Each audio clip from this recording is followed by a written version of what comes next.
episode of Chatty Broads with Bekah and Jess.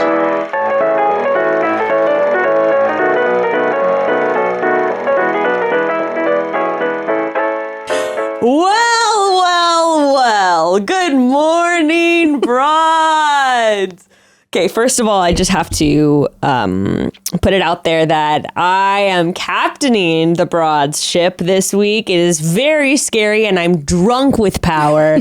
And I also have to acknowledge that my dearly beloved co-host is unfortunately in Mexico right now with quite possibly the worst timing ever, considering this is our magnum opus episode of the season. Or it would have been if she was here. So, moment of silence for Jess. Silence for Jess. We love you, Jess. And in her place, I have the lovely, the beautiful, the glamorous Ari Eastman joining me. Thank you. I know I am not Jess. No. You know, I will never fill those shoes. No. I can fill How could you? I could fill a pinky of the Yes. left shoe. I could only hope, but I will do my best to commune with her spirit. Yes. You know, channel her, let her fill your body. You know, I will be a vessel for Jess right now. And, you know, Jess and I do always have the same opinions on like men we're sexually attracted to. Yes. So I feel like, you know, we're at least aligned there. Yes. So I can kind of like feel her, you know. Well, you know where you and I are energetically aligned? And this is actually the reason why a few weeks ago I was like, okay, Jess and I were like, okay, who should co-host it? And I was like, you know who hates Greg as much as I do? Ari. It's me. Okay, but oh my God, I don't even know where to begin with this episode. Okay. It's a lot. I just want to say this, and I want to just get this done off the bat. What we're going to talk about with Greg today, I feel like has nothing to do with my personal silly vendetta against him that I developed from the beginning of the season. Yeah. Well, I think we're similar in this because I sometimes enjoy, you know, it's like when everyone is really obsessed with something and you're lukewarm on it, and then you see the obsession grow, then it's Your like hatred fun, is fueled. Then it's fun to like hate something. Yes. And like maybe that's an annoying personality trait it is. that we share. But it is fun to like, you know, lock in. And again, it's like, did we think he was maybe kind of a douchebag? Sure. But like we were also kind of just like enjoying the trolliness of it. And like someone's gotta, when all the Greg, you know, the Grippo girls are out there standing for him, someone has to be like, not so sure. Absolutely. So, you know, you helmed that responsibility. With that being said, Jess and I both did say at the beginning of the season, like, he seems like the kind of guy that would like gaslight you, would do this. Like we kind of were saying that from the top and we didn't have any reason to really like back that up. Yeah. But last night was just a whole nother story. And I think we should dive into that a little bit later in the episode because I am just like honestly a ball of nerves and anxiety. Yeah. Jess, you're gone. I feel she planned this.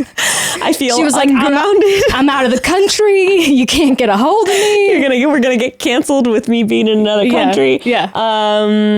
Yeah. And then you pick someone who also hates Greg to cancel alongside. I know. It's really kind of. I know. I feel like Jess a lot of times can kind of. She can. She's sort of like will bring it kind of back gently. She's like, and well, let's like, not forget. That's her Libra. It's just very like, she's like, let's not forget his dad did die, and I'm like, I don't give a fuck about his dead dad. I'm like, I want him to burn. Now, actually, you have quite. I do. Well, we'll get there. We'll get there. We're jumping ahead of ourselves. Now, I will say I am looking a little bit unhinged this morning, and quite honestly, I was up on my phone, going back and forth in the DMs, chatting with people for far too long last night, probably until about 12:30. And then my kids, my beautiful, wonderful kids decided that they were going to wake up at 5 o'clock in the morning this morning. Lovely. And so my anxiety level, being sleep deprived, is heightened. But okay, let's just ground ourselves and let's just enjoy talk about the fun in the beginning. It was boring and then it was a horrific episode. But we're going to talk a little bit about Blake and then we're going to talk a little bit about Justin. But let's start with Blake. Yeah. I mean, I love Blake. I'm on the train with you guys. Yeah. Like Blake supremacy in this household. I thought, well, I mean, I know they have COVID, but I do really hate these like weird hometown things. I think that they need to really stop. I think Blake's was okay because I don't know, they played like, I don't know, his was okay. They did the maple syrup thing, which I don't know. Can any Canadians confirm? Someone in my DM said, I am Canadian. We do not take shots of maple syrup. I was like, that does not seem like a real thing. Isn't this the same, very similar thing they did with what's her face on Matt James season? She was also from Canada. Yes, yes. She's slim face. Yes. What's her name? Serena. Serena. Yeah, because there were two Serenas. Yes, Serena. Right? Yes. I mean, I see the face. I mean, that was eons ago. But I think that was literally the exact same date. And they did like indoors with Canada flags. Yeah, and there was like, did they also have dead things on the wall in that episode? Probably. Because I do love when, I think Blake said something like, oh, it's, I really love to show what Canada's all about. And then it just cuts to like a dead bear on the wall. And I'm like, is this like Canada? Oh, okay. And maple syrup shots. Yeah. But it was okay, I feel like, as far as, I guess I'm like, a little bit part of me is like, what else are they going to do for these hometown COVID dates? So even though I find them cringy, I'm like, I understand that, like, what other options do they really have? I mean, I guess just like, what I would prefer is them just like going straight in, balls to the wall, meeting the family immediately, and then maybe spending time after the family date to sort of like break it down and talk about the dynamics that happen with the family. I think that would be kind of interesting. Right. Like almost just take out the city aspect of it, because we're not there. So I don't need to see like what a fake Baltimore is. No, you know what I mean? Maybe if anything, doing like childhood photos and videos. Yeah. And you guys could do that kind of thing, and like that would give you a sense of the person, not some fake art department bullshit. I know. Which was the worst, do you think, out of Justin's, Blake's, and Greg's? I think maybe Justin's. Well, I don't know, because it was. I mean. Justin's was bad. The riding of the little carriage thing, like that's cute. Yeah. But and jumping to his, I laughed so hard when he went past the like mural and he was like, this is, he was like, we have like an alley, graffiti alley. And it was just like a piece of plywood. I was like, this is bleak. There was like, especially because New Mexico is like, the landscape is just like, kind of very barren and desert. So there's like nothing. And then there's plywood with like some graffiti someone threw on it. And he was like, in Baltimore, we're known for our graffiti alley. And they just drove by. And it was just like, it was like a tumbleweed almost going by, but the graffiti alley. So I thought I was like, this is too much. Yeah. And with the little sign with like the sad little plants in front of it. Okay. I know. Anyway, back to Blake's Canada thing. Actually, not that bad. I do want to talk about, though, for a second, Katie, with peace and love, her outfit choices this episode. I don't know if you noticed. Now that she's admitted that she's dressing herself, I just can't get it out of my head. I know. I feel like I threw on a floral dress to inspiration from her to just be like, But you know what? The cardigan, there were too many pieces. You know what I mean? Okay, with the first one, she was wearing skinny jeans with like white running tennis shoes with like a little, I don't know if it was like a little red corduroy jacket. I'm like, this is what Ruth puts on in the morning, like when we're going out for a walk. Don't disrespect Ruth like that. And then when she was meeting Blake's family, the pink shrug. I know. The shrug. I know. And she wore another shrug for Greg's family. Well, it was very like Forever 21 outfit. Or like limited to. Yeah, when you're like 14. And by the way, I say this as someone who like fashion, it doesn't actually come easily to me. It's like not really a thing I'm naturally good at. But if it isn't, which is what she has admitted to, then I know Carrie sucks. But like, just let him dress you and then blame him. Like, why, if you know that style is not your, like, strong suit, are you like, don't worry, Carrie, like, let me take care of it. I got this. And then tell people.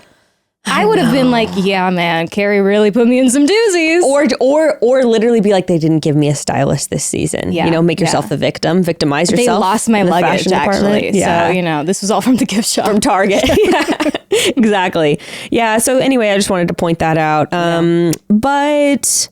I mean, I don't know. What do you have to say about Blake? Because, I mean, their relationship to me is just solid. It's really just good. It's really nice. It feels really comfortable. Like, obviously, we've seen they have really great sexual chemistry. Yes. And they also just have, like, they just seem comfortable with each other. They have fun. They seem like a couple that they're also friends. And like, that is so important, I think. And they're just, it just seems very easy.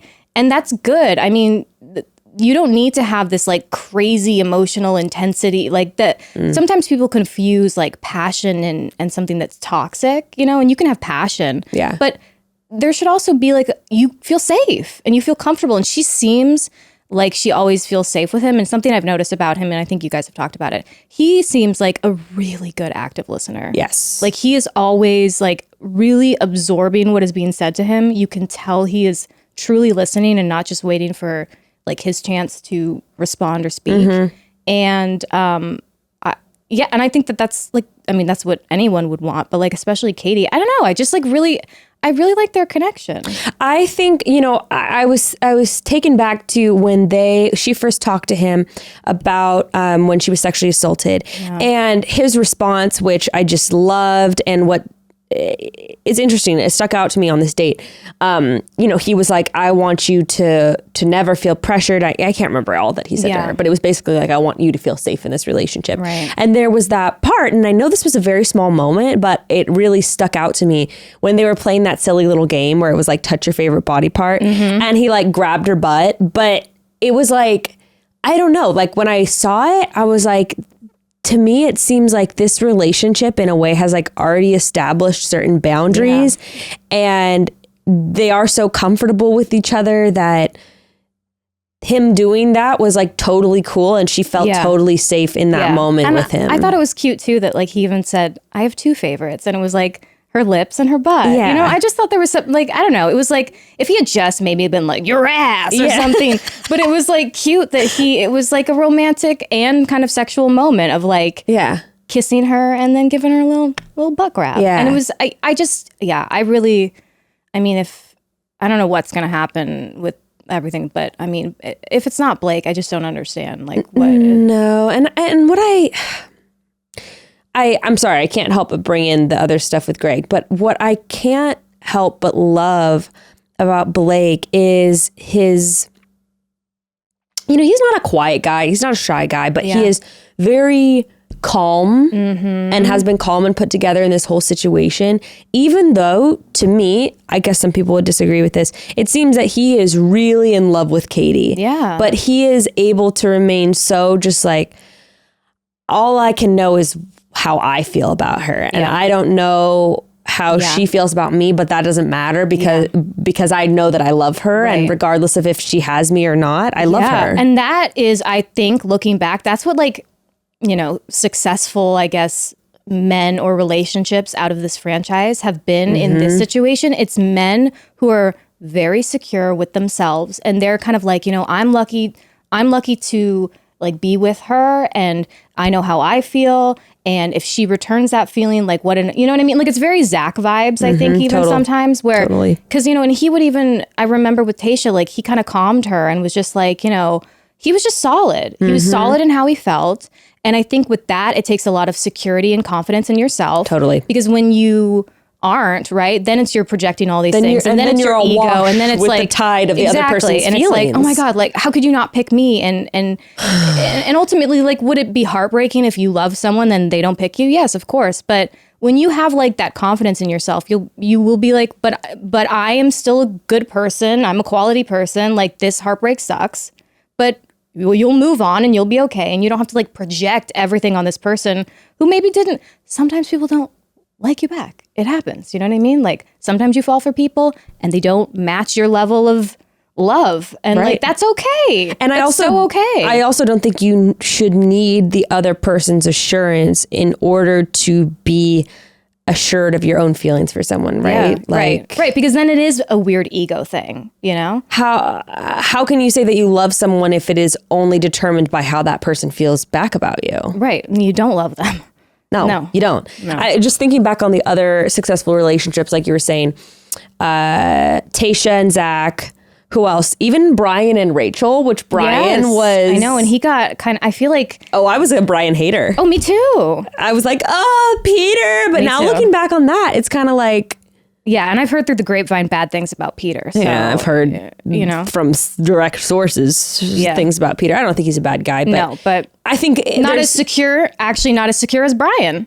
Yeah, you know, not as confident in himself. You know, yeah, because we saw kind of that sort of he threw a little bit of a temper tantrum too. You Yeah, know? totally. And I think that's it. It's like people are like, well, they're heartbroken. And it's like, yeah, but being heartbroken does not give you an excuse to like literally throw a temper tantrum. You know what I mean? Like just you can express yourself and you can be hurt, but having like an explosion of emotions is like, that's just not a healthy route to go through, you know? No, and I think also, okay, we're going to get back on track in a second, guys. Don't worry.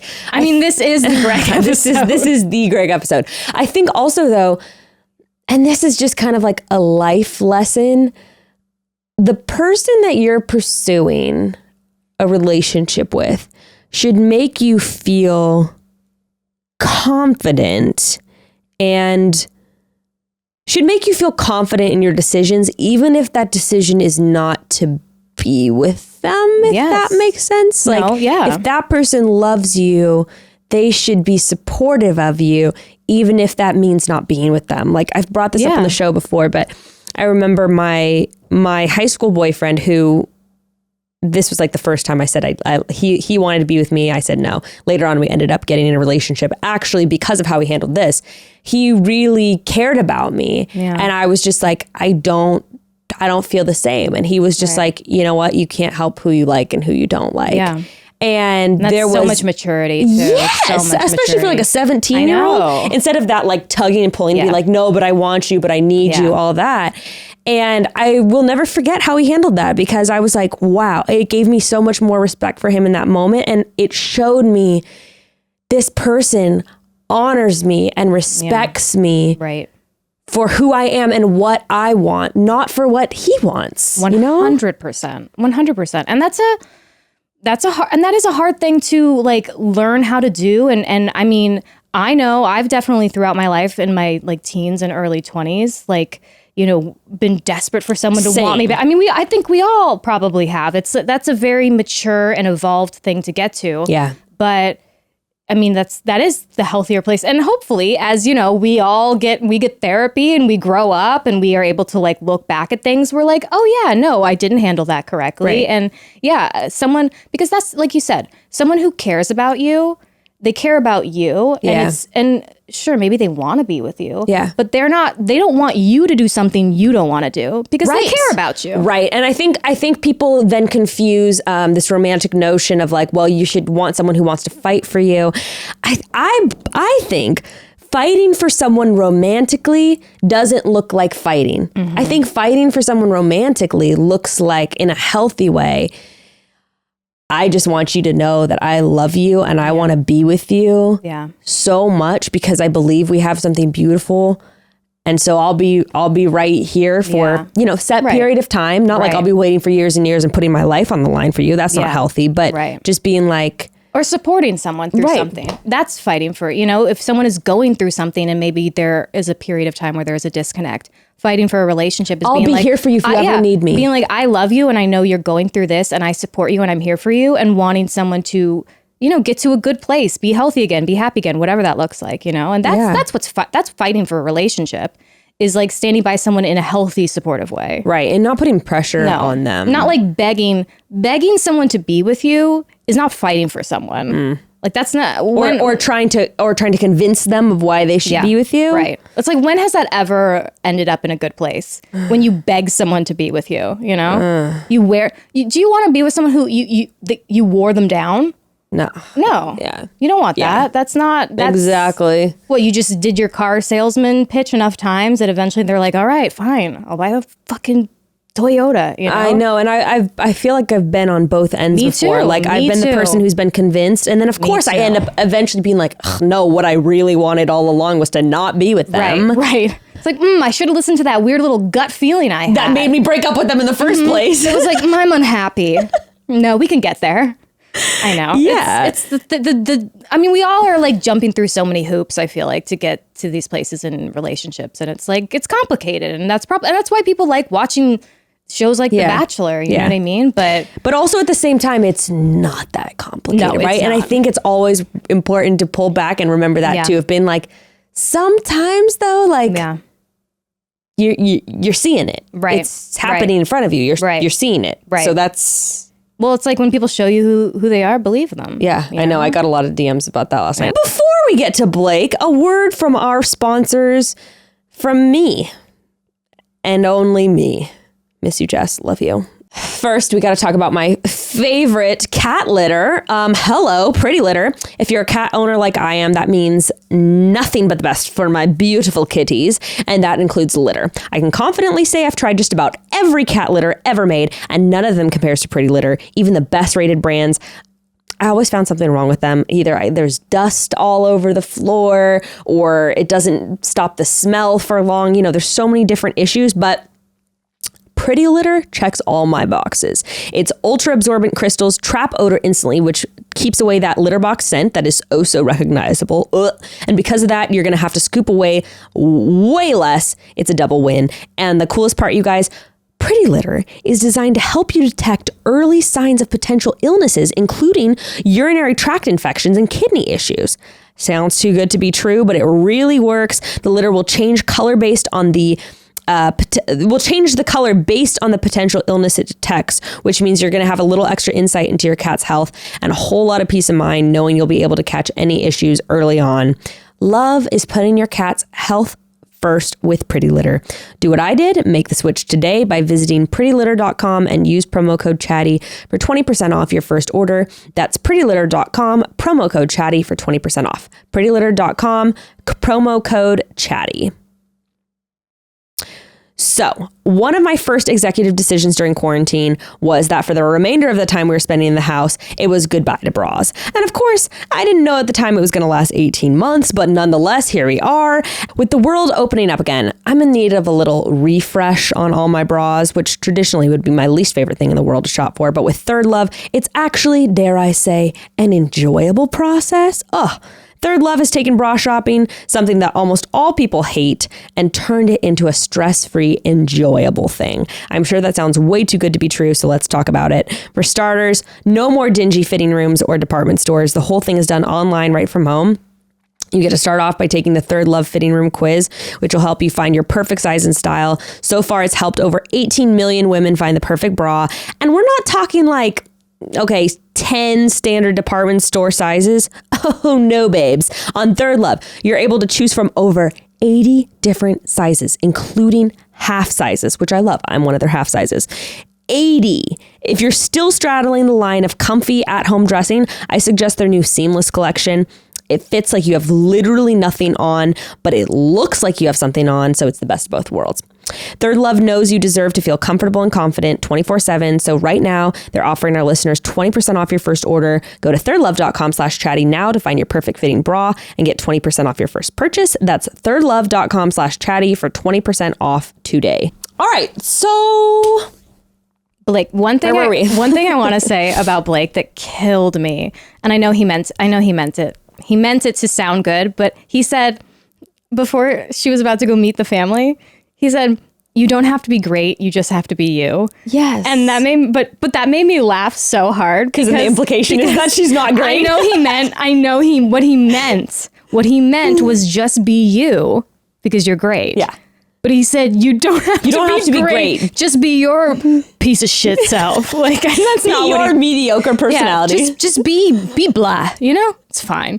And that's not what he meant. And I know that's not what he meant, but it made me laugh so hard when he said it. I was like, you were... Bitch, we're going to fight right now. Yeah, what are you implying? That I'm not great? Excuse me? Yeah. I was like, you were 75% of the way there, Blake. You had the right words. You just had them in the wrong order. Yes. But it was so cool. And he's, to me, again, this is something I really like about him is that I know we throw this word around a lot, but he does feel authentic to me. Like he doesn't ever feel like he's like, like he just said a sentence that was kind of clunky and it didn't feel like a smooth kind of rehearsed line. Yeah. He's like, you don't have to be great, just be you know? Yeah. And it's like, cause I don't know.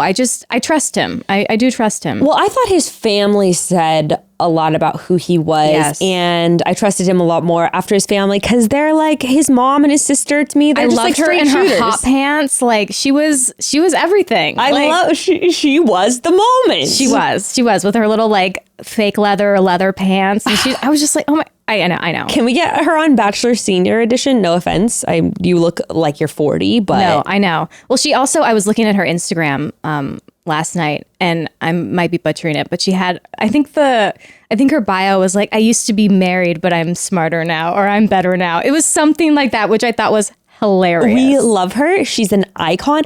What I liked about her is that she was just, I don't know. She was like what I loved is that she was so comfortable. Yeah. You generally don't see family members or people in this whole situation like, a lot of times people are stiff and uncomfortable, which makes sense. Right. When was the last time you had a bunch of cameras in your face? It's a super unnatural environment. A lot of pressure, weird. But she was just like, she was so in her element. And I love She was that like, I have been waiting for this. And I was like, I'm so glad you're getting this moment. Like she, and I don't think she is a therapist, but she has kind of therapist vibes to me, where she just seems like very emotionally available. And like, she seemed like a great, from what we saw, like a good mom. And that says a lot about him. And I really liked her. And I like the sister too. I like the sister was like, she was like kind of giving him some shit and being like, okay, like, you loved Claire. Then you met Tayshia, and 5 minutes was later, the one. you loved her, and now you love Katie. But it was done in a way that, sometimes we've seen family moments where we're like, ooh, this is a little uncomfortable. Yeah, you're a little pushy or whatever. Yeah, but that felt like she was kind of like just giving it to him a little bit like a sister would. Challenging him. She was challenging him. It still felt like a little bit playful, and like she obviously like loves him, and there was nothing in that felt uncomfortable. No. And sometimes the family stuff can be so uncomfortable to watch, and I like will cringe through some of it. Yeah. And I really was like, oh, we could just stay with Blake's family for the rest of the episode. I also like that they just respected him too. Like you said, the sister challenged him, but at the end of the day, she was like, okay, like, you know, she was like, I love you and I trust you. Yeah. And I know you're a good guy and you're a good person. Yeah. And I also think it was good that she said that, because that is criticism that he gets, like from Bachelor Nation. So it was nice because she kind of got to like, verbalize it and almost be like a little, speaker for like, well, I mean, what do you have to say to the critics that this is your third Bachelorette, you know? And he's like, yeah, I understand that, but it's never felt like this before. What I love too is when his mom was just like, I thought it was so sweet and tender when she broke down and she was just like, I think you're so brave for doing this. And I was just like, because I know. it was, you see one of two things. You see either a parent who is just like, oh, I don't know how you're doing this bullshit. Like, this is stupid, which I totally get. Yeah. And then there are other people who are just like, wow, like you trust the process. Yeah. And just like, are a little much. Yeah. Where you're just like, all right, you seem a little like gullible in terms of whoever this person might bring home. But with her, she was just like, it wasn't even about Katie. She was just like, I'm proud of you for going for what you want. And like, I'm here to support you.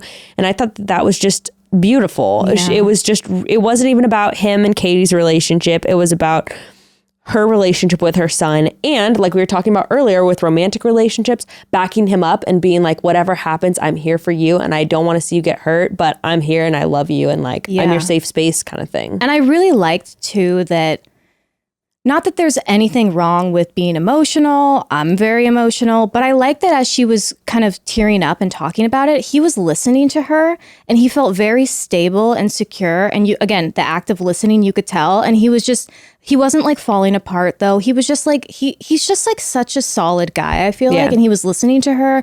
And then when he hugged her, it's like, you could tell he was really absorbing what she was saying and it was impactful and meaningful to him. But he also wasn't like turning this into some really super dramatic like monologue moment, Totally. And I know everybody does react differently, and I know that if I was in that situation, I would be bawling my eyes out like, Mom, I love you. You know, I would be a mess.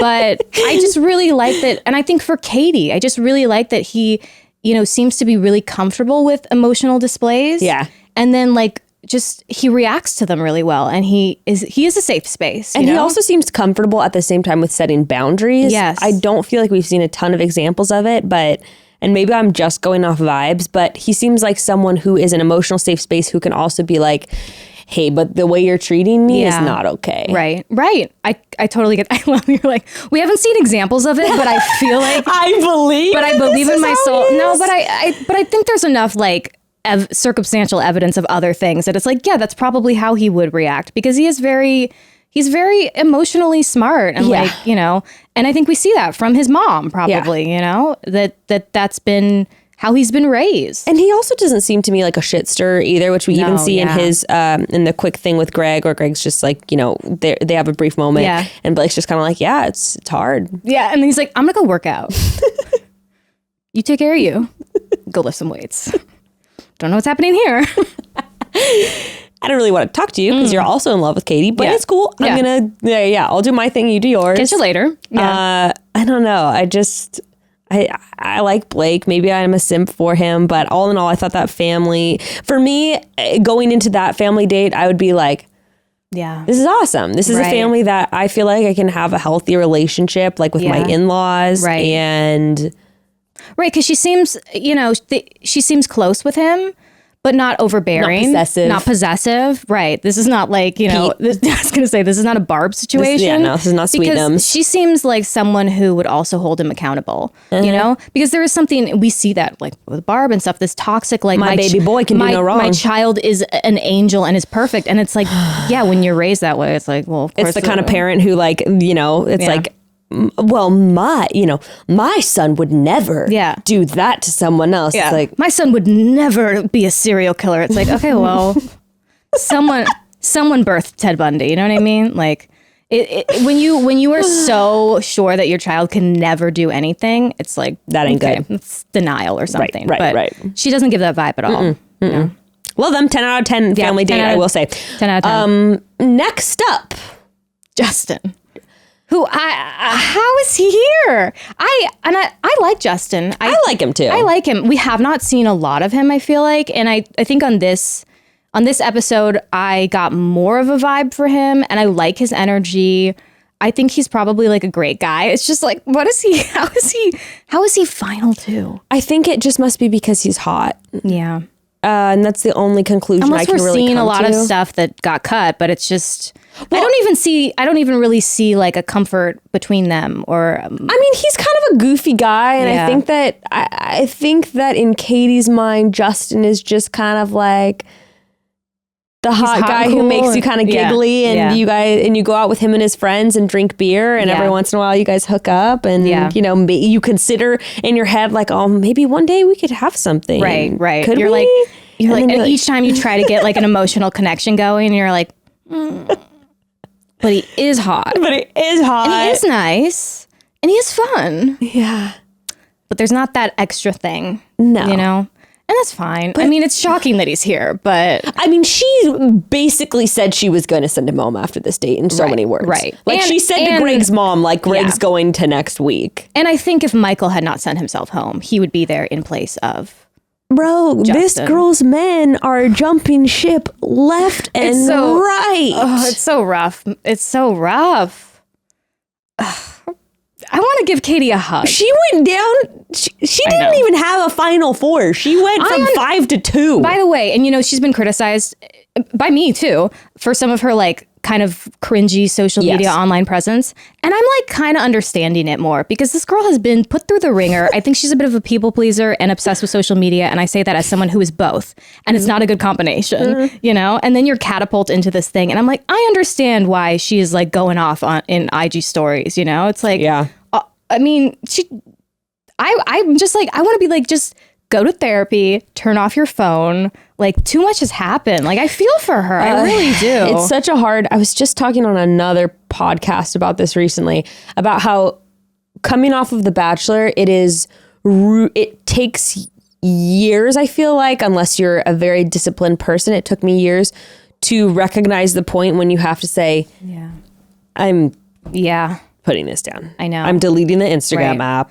Well, and I'm checking back into reality. It's social media, and it's like, you know, those notifications and everything, good or bad, it is like lighting up, like, you know, it's like giving you serotonin, and how can anybody not like be somewhat addicted? You know what I mean? Yeah, and when you get that many followers, it's constant feedback loop. You always have new comments. You always have new DMs. Yeah, always. Usually, like, so you never get a break. You never like rest really or catch up. I mean, you could literally be on your phone forever, and there would always be someone talking to you. And I think sometimes Katie does that, and I want to just be. I feel for her because I also think I I know myself, and I know I would react in similar ways because I wouldn't be able to tear myself away. And I just think all the men going home and just Dude, I digress, but I feel like she's getting a lot of criticism, and for some things maybe valid or whatever. Yes. And I think it's fair to be like, and it's totally fair to be like, sometimes she's a little cringy on social media. But again, who amongst us isn't? And it's just hard. It's hard. I feel like so many people criticizing her too. I'm like, y'all would be so cringy on social media. Would be such a mess. You guys would be such a mess trying to make everybody happy, trying to be cool, trying to be, relatable. It's a lot. And I feel for her. And what I like about her though too is on her social media, she has in the past taken time to talk about difficult things and been outspoken. And so I always have to give someone that credit too, because there are plenty of people who will never say anything problematic on social media, but they'll also never say anything of real value or you know. She puts herself out there, and obviously risks come with that. But Sure. But anyway, Justin, what's he doing here? What is this man doing here? And this was the where we saw the graffiti alley, and I was just like, what's happening? I think that he seems like a goofy, fun guy. Yeah, he does seem fun. He has good.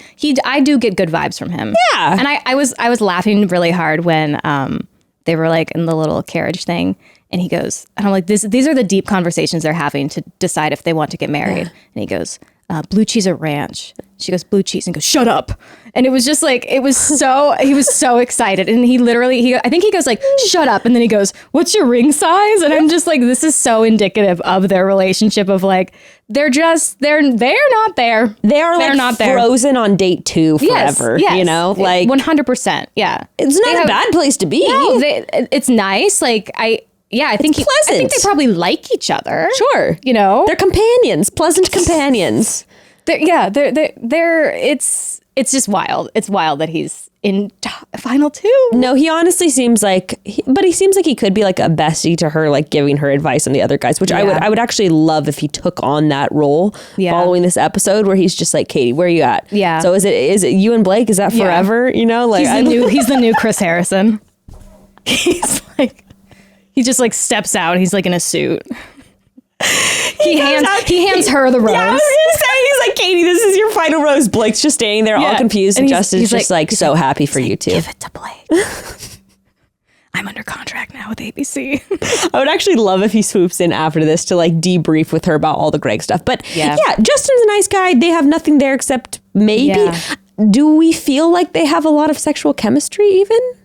I kind of can't tell. He looks like a good kisser. Yeah. And so it's kind of like, but is it all technique and no passion? Is he just like hot and a good kisser? Right. And so you're going to enjoy that? Right. Because, the sexual chemistry, there's more things than just like being a hot person who's a good kisser. Yes. There's like, again, there's just that like feeling you get. Yes. A little spark, Right. And I don't know. I don't really see it, but I'm also not so convinced that they don't have it. Sure. I'm very neutral on him. I feel like he's the guy where she would talk about him to her friends and be like, like the sex is good. We love hanging out. But I don't know. Like, I don't know if there's anything more there. And he probably says the same thing to his friends. Yeah. Yeah. And they just like hook up every now and then. Yeah. And it's a good time. And then they stop talking, but they still follow each other on Instagram, and they'll like DM each other sometimes, like put a little fire emoji, Yeah. Sometimes be like, oh, like, what are you up to? Yeah, that's totally. the vibes I get. Love that. Yeah, and it's like perfectly fine. And we all need a Justin in our life, right? We all need a Justin. Yeah, I desperately need a Justin. Yeah, everyone's looking, low key, everyone's looking for their Justin, right? Yes, like, I'm pleased. It's been a long pandemic. I was always like, you pretend that you're looking for your Blake, but then maybe you're really just looking for your Justin. Less pressure. Less pressure with your Justin. You get to live your life and get to have like sex every now and then go home and not be consumed with your thoughts about someone. Absolutely. Yes. You get to have sex without anxiety. Yes. Which is you don't have that pit in your stomach when you see a text message from them and you're like, oh God, like what is this? Yeah, I know. Yeah, exactly. No, it's a lot. But I did feel really bad though about the parents, not, because you could. That was, and I really understood it. And I posted about this on my Instagram stories because my dad, when I was on the show, was just like, yeah, no, I'm not going on that show. Yeah. So it's like, yeah, no, not doing that. And I was like, but Dad, like, what if he's the one? My dad was like, if he's the one, then I'll meet him after the show. Yeah. I'll have the rest of my life to get to know him. It's funny because we often see, honestly, I love and respect that he's just like, yeah, no, I'm not doing this. But do we often see either the parents just like don't come?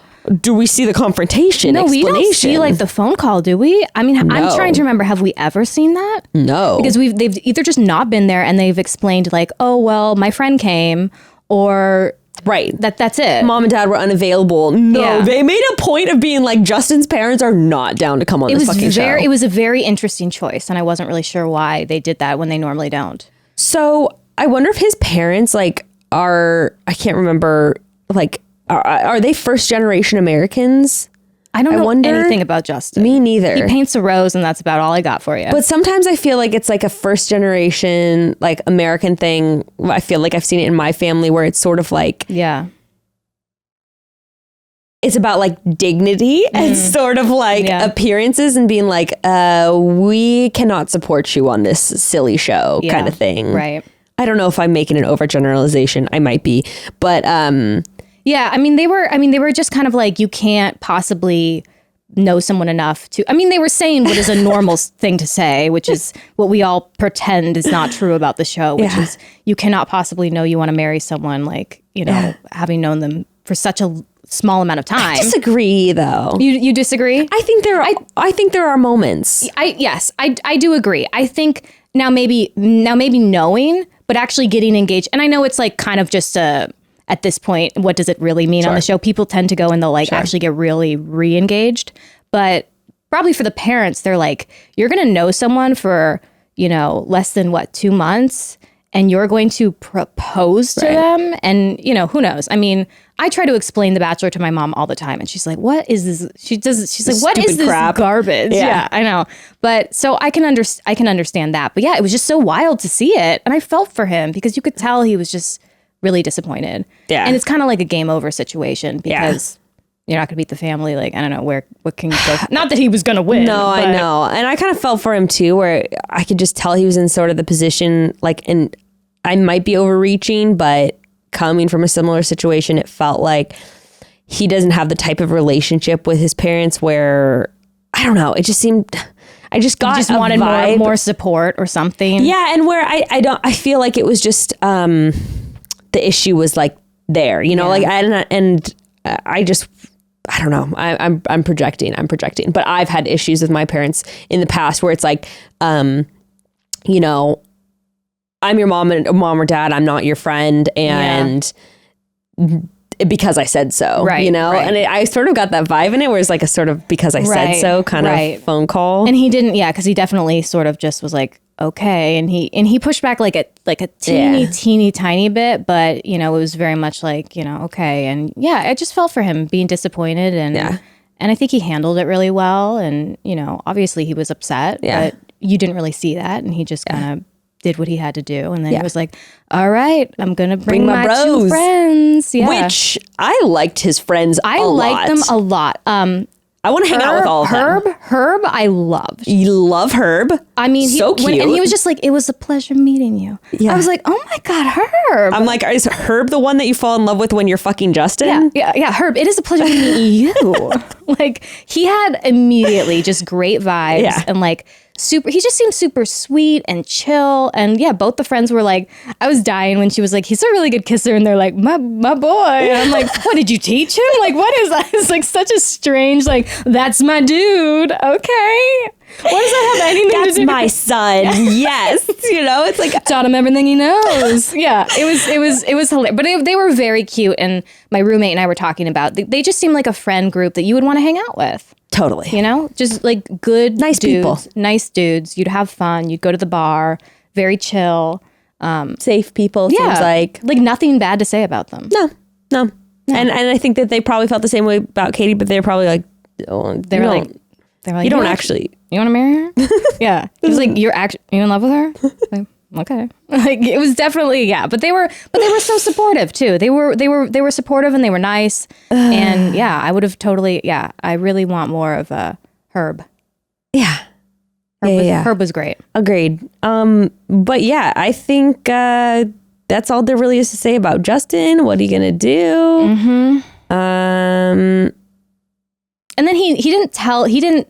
I know he was like, I really need to tell her, but he didn't say I love you, right? He was like, I am falling in love with you. Okay. Which Gotcha. Classic, I'm like, that's weeks ago, buddy. That's the stage that you're at in like week 5. Like, I'm falling in love with you. So good that I opened up, and I was like, when he said that, I was like, did he say I love you? Because he really was like acting as if he had just said this incredibly difficult thing, and I'm like, I'm falling for you is. That's like day 2 in this franchise. Exactly. I'm falling. Well, he didn't say falling for you. He did say I'm falling in love with you. Is the step after. That is true. But yeah, I feel like they always do. Sometimes they'll do I'm falling in love with you like around hometown, and then it's like I'm in love with you fantasy suites. Or sometimes they will do an I love you after family, but they do it. Yeah, it's somewhere around there. It's either after the family I love you or after we had sex I love you. Yeah, you know. One of the two. One thing I forgot to point out during Blake's, which is kind of important for later on how we're going to talk about it. When Katie is talking to Blake's mom, she makes it very clear to Blake's mom, like, yeah, there are other guys here, and like I could break your son's heart, and I'm not going to say I love you to any of them. So that's what I've decided on, and she made that boundary very clear. Yep, and she made that clear to everyone. Which makes me feel like, even though I don't believe we ever saw that explicit conversation with Greg. No, but with his mom. And with Blake's mom and with fucking everyone. Yeah. Which leads me to believe that Greg already knew that she wasn't going to say I love you to any of the leads or put forward any of that stuff. Didn't she say she was falling in love with him weeks ago? Yes. She's given him the most. She's definitely given him the most. And like for so long, she's given him this reassurance, and he's barely even given her anything. Yes. And so it's wild, the idea that like he hasn't, no, she's gone out of her way. And like, you know, and he'll be kind of like, he'd be like, oh, I don't know. And she's just like, I really like you. Like, I want you to be here. She always did that. And you know what? Did that. I didn't even think about this until just now.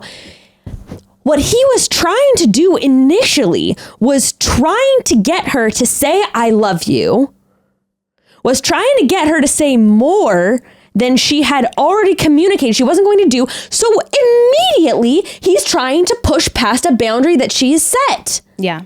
Yes. She said, I don't want to say I love you to any of the guys until the end because I don't think it's fair and I don't want to create a mess. Yeah. And he was trying to push past that boundary. Yeah. Red flag number 1. Yep. Him even trying to get her to say like, I love you or communicate more. It's just so fucked up. And so what I'm saying is, even though we didn't see her directly communicate that to him, since it's in the scenes that we saw, her communicating it to like literally every other family member or friend. I'm sorry. There's no way he doesn't know that. No. There's no way he doesn't know that. And if he doesn't know that, then he wasn't listening to her. She probably said that weeks ago, to be honest. Yeah. She probably said like, I feel like she's probably said that to, she said that to multiple guys. I wouldn't even be surprised. I mean, this is completely me, pontificating. Yes. But I wouldn't even be surprised if this was something that she like made like widely known, like in almost like a group setting of like, of where her boundary, because, Katie has talked so much about setting these boundaries. And for a season that has like been so much about like, she has talked about her sexual assault, and she has talked about like growing and learning to say, to say no and to like put herself first in therapy and all of these like really important things about boundaries and consent and like emotional needs being met. It is so crazy to see like what happened and that switch, because it's like, this has been a season where I think that's been talked about maybe more than any, of like consent and like respecting people, and like respecting people looks like, it's not just when someone wants to have sex with you and then you say no and then they respect that. It's like respect goes in so many ways. Respecting people's physical and emotional boundaries. Yes. And I just realized, I'm like, oh my God, dude, that's red flag 1. He wanted her to, okay, so then comes Greg's hometown. Yep. The New Jersey thing was equally pathetic. I just hate these. And then did you hear when he was like, I was so happy to show you New Jersey. I had so much fun in Seattle. And I was like, what is happening? This needs to stop. I was like, you were not in Seattle. And he was like, remember when the rain fell? I'm like, that was like 4 days ago. He was like, my favorite part was when we said goodbye. I was like, when it was over? What? When you got to have your on-screen moment. Why is that man so obsessed with Rain?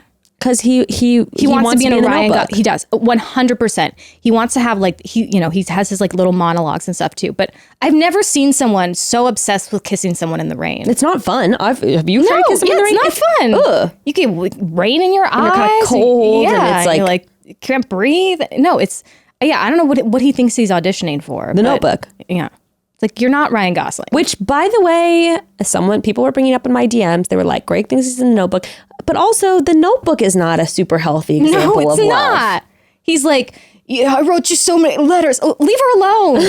Wasn't she getting married or she was married? I haven't seen it in a long time. But like, she's with someone, dude. Like, she has a fiance. Stop writing her letters and find a single available girl in town. It's not romantic. You put your life on the line to like wait for this person forever. Ew. I know. It's weird. Oh, people are going to come for us maybe not about this episode, but about our analysis of the Notebook. Yeah. Well, I mean, watch it again with a critical eye. Yeah. Yeah. And also, it's a movie, and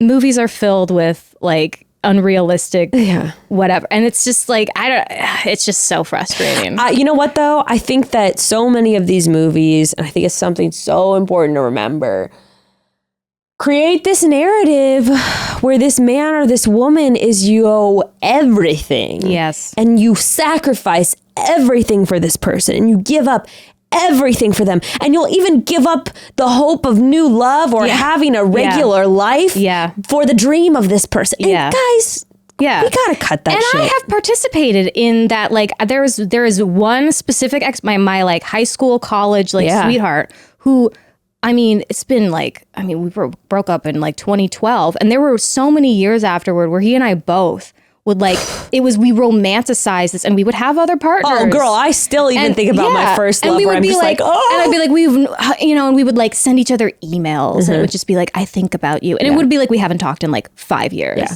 So listen, I've been there. I've participated in that. And romance is, and this crazy unrealistic romance is wonderful, and it's fun to think about. Right, of course. And it's like, we enjoy the drama of it. Of course we like the like adrenaline spikes and stuff. That's why we watch dramas. That's why we watch these movies. So I get that, and I understand that. But it's also like seeing Greg's interpretation of being Ryan Gosling is terrifying. So, and horrible. I think Evan brought up in one of the Chatty Bros episodes, he was like, people are willing to overlook so much in romantic relationships that they wouldn't in other kinds of relationships, that they wouldn't in friendships or interactions with other people. And actually toxic friendships, though, can exist. I've definitely witnessed some of that shit, too. But it's just important to remember, dude. It's like, are you going to... I don't know. Heartbreak is so real, but also like... healing is so real too. Yeah. And I don't know. I think we just got to stop putting the one on the pedestal. Right. The idea of the one on the pedestal is just not. It's not healthy. Yeah. And it sets you up for disappointment. Like, and it sets you up, that sets you up for heartbreak. If this one person that you had like a great relationship with, you have to hold on to them for the rest of your life. It's like, of course you're going to be heartbroken with that ideal. Or every person that you have a good relationship with, you're like, oh, why don't I feel like I want to? Yeah. Why don't I feel like I want to lay my life down for this person and sacrifice it all for them? I'm always is that like, real love? Yeah, it's like, oh no, maybe that's just like growing up and like not being so intensely in these like teen. That's like when that's your brain being done developing. You know what stop I mean? watching Twilight. Yeah. And that's move like, on. Yeah, that's like having your brain finally fully develop, and you're like, oh yeah, no, that's not healthy to think like the Romeo and Juliet of it all. Yeah. It's like, no, move on. Buffy and the what's his name? Spike. There's Buffy and Spike. There's Buffy and Angel. I'm a Buffy and Spike gal myself, but life's not a Buffy and Spike. No, romance. we are not slayers and vampires. Right. Oh, so annoying, right? It's so much. And I don't know, the family stuff, I also kind of got like, I don't know. Okay, yeah, let's talk about Greg's family. How did you feel about like, I don't know, his mom? Did you get any weirdos, all of them. Yes. Okay, no, I'm being real though. I'm being real though. Weird vibes from his mom. Weird vibes. I'm not just saying that because I hate Greg. I swear, guys. Actually, the rest of his family was fine. Yeah. I'm being goofy. But goofy moment aside. Weird vibes. Weird vibes. I was also like, she kind of gave me like Real Housewives of like New Jersey. Totally. Which that is not the weird vibes. No, I'm down with that. I like that. But I don't know. And it's hard to know. It's hard to know. And I do get, like you said, it's a weird environment. Weird. Yeah. Sometimes I'm like, people can be like stiff or so it's like, I cut some slack of like people, a family, especially like, I don't know, like a woman, a middle-aged woman, maybe like not knowing how to appear on The Bachelor. I'm like, yeah, maybe she is giving off weird vibes. I get that. But yeah, I don't know. I have little spidey senses. Here's what I have to say, though. I think he's like the adored favorite for sure. Oh, yes. The golden boy. He's the golden boy, which makes me nervous. You know what, though? I did get some insight into him, I feel like, from his mom. Something that I realized, like, she was doing the same sort of like deadpan, like, wow, so happy for you, Katie, and that kind of thing. Yeah. But you did see her kind of like light up and smile and ease up when she was around Greg. Yeah. Like she saw actual emotion and she was like, I'm so happy that you're happy. Right. And so I was sort of like, okay, the sense that I get from this family and that I get from specifically Greg and his mom is maybe around other people. Like maybe there does tend to be a bit of an emotional wall up because we talk about Greg being like and dead in the eyes. So close. This family is like, it's like they're like nothing can kind of come in, you know what I mean? Or penetrate it, which is a little bit scary if you're trying to date someone. But I could see they're this very close, very close family where maybe there's like so much love within it, but maybe they're standoffish with it. And I will say, I do want to give her credit because, and I was ready to be like, but at the end she was like, whoever gets Greg is so lucky. And I was like ready to be like, oh, here we go. Because I hate when the moms are like, my boy. Right. But then she did say, and he is equally lucky to like have. And I was like, okay, I did appreciate that. I thought that was sweet because she was like, you're both lucky to have found each other. Yeah. So I give her credit for that because I was worried about the like, my perfect he can boy do no moment. wrong. Yeah. But like, I had seen sort of this same sort of dead in the eyes thing with her. But then when I saw her with him, I was just like, okay, so like, I think that they might just be protective people of each other. Maybe they just genetically have dead in the eye, they're just, that's their resting face. Maybe. But I did see her light up with him. And I saw him light up with her too. Yeah. I felt I saw them connecting. Yes. Well, it's definitely a close family. Definitely a close family with a lot of love. I do see a lot of love in that family. But with that said, and I'm not trying to go too far, but there are times when then in protective families, like you will excuse any behavior of the other person. Like my son would never do that. I know my brother and he would never do that. Right. I don't want to jump, and I don't. Okay, sorry, that's going a little too far. And we don't. That's implying that I'm saying that like he is an abuser. Right. This. And it's going too far. Right. And we don't know. And of course it's like, yes, we are only seeing snapshots. Sure. Like, of course, like this is all. That's what all of this is just us like conjecture or whatever. But yeah, I sometimes those super, super, super close knit. And I come from a very close knit, very tight family. But I don't know. The vibes were, and maybe I'm projecting because of just like how I feel about him and like red flags I was seeing with the dad situation.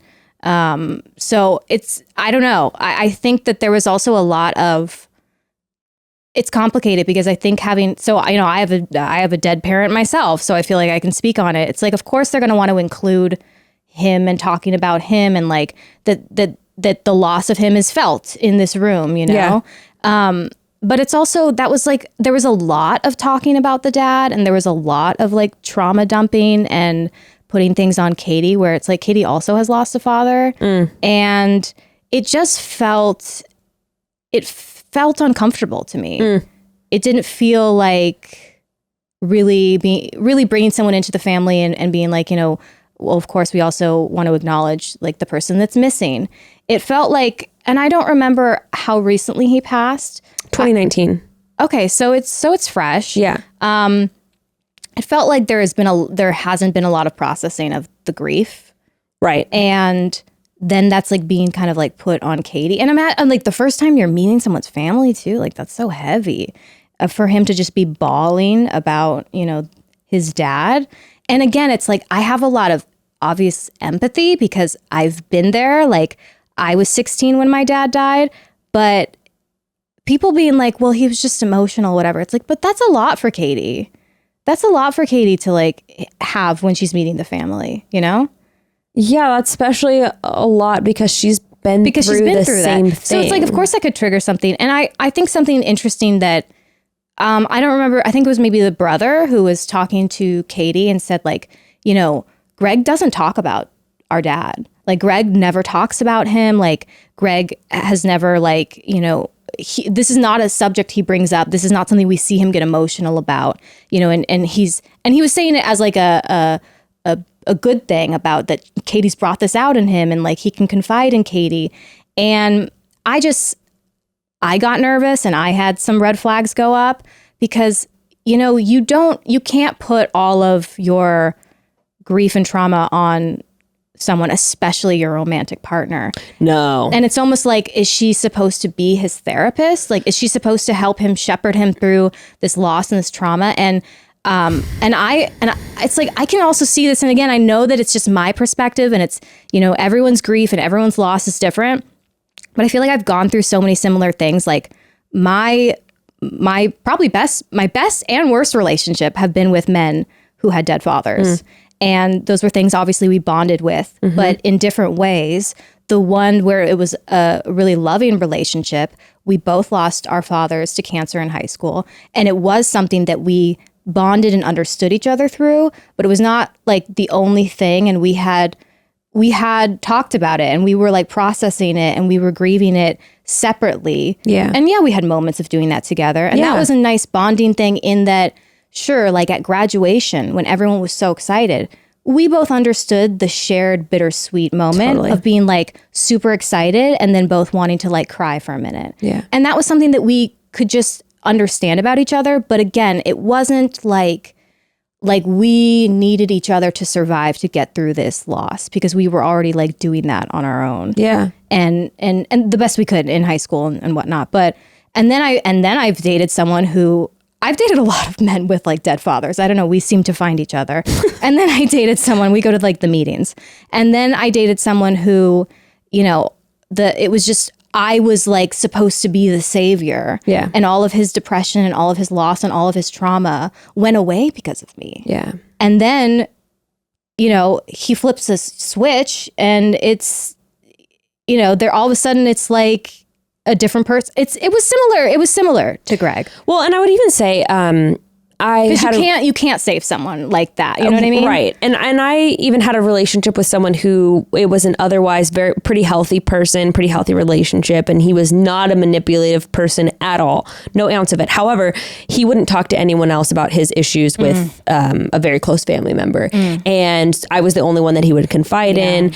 And I think it was literally just because he didn't have any tools for how to work through stuff. Right. And he had trust issues with other people and he did trust me and that made me feel good, but it was also a huge burden to carry. And it was one of those things too, if like a friend reached out to me and was like, hey, is blah, blah, blah okay? Like one of his friends. And if I said anything that he would be kind of mad at me and be like, I trusted you. And I'm like, I can't carry this weight alone. You can't be this the is too keeper much. of all of someone's, traumas and pain and stuff because it's too much. Because you're only a person. And not to mention if relationships can be temporary, then where does that even leave that person then when you're gone? Like they need someone to they need more than one person to hold space for them in their grief and trauma. Yeah. And I think that this is even like a bigger like systematic issue of, I have noticed, this is generalizing, but a lot of times, maybe in like a heterosexual relationship, like a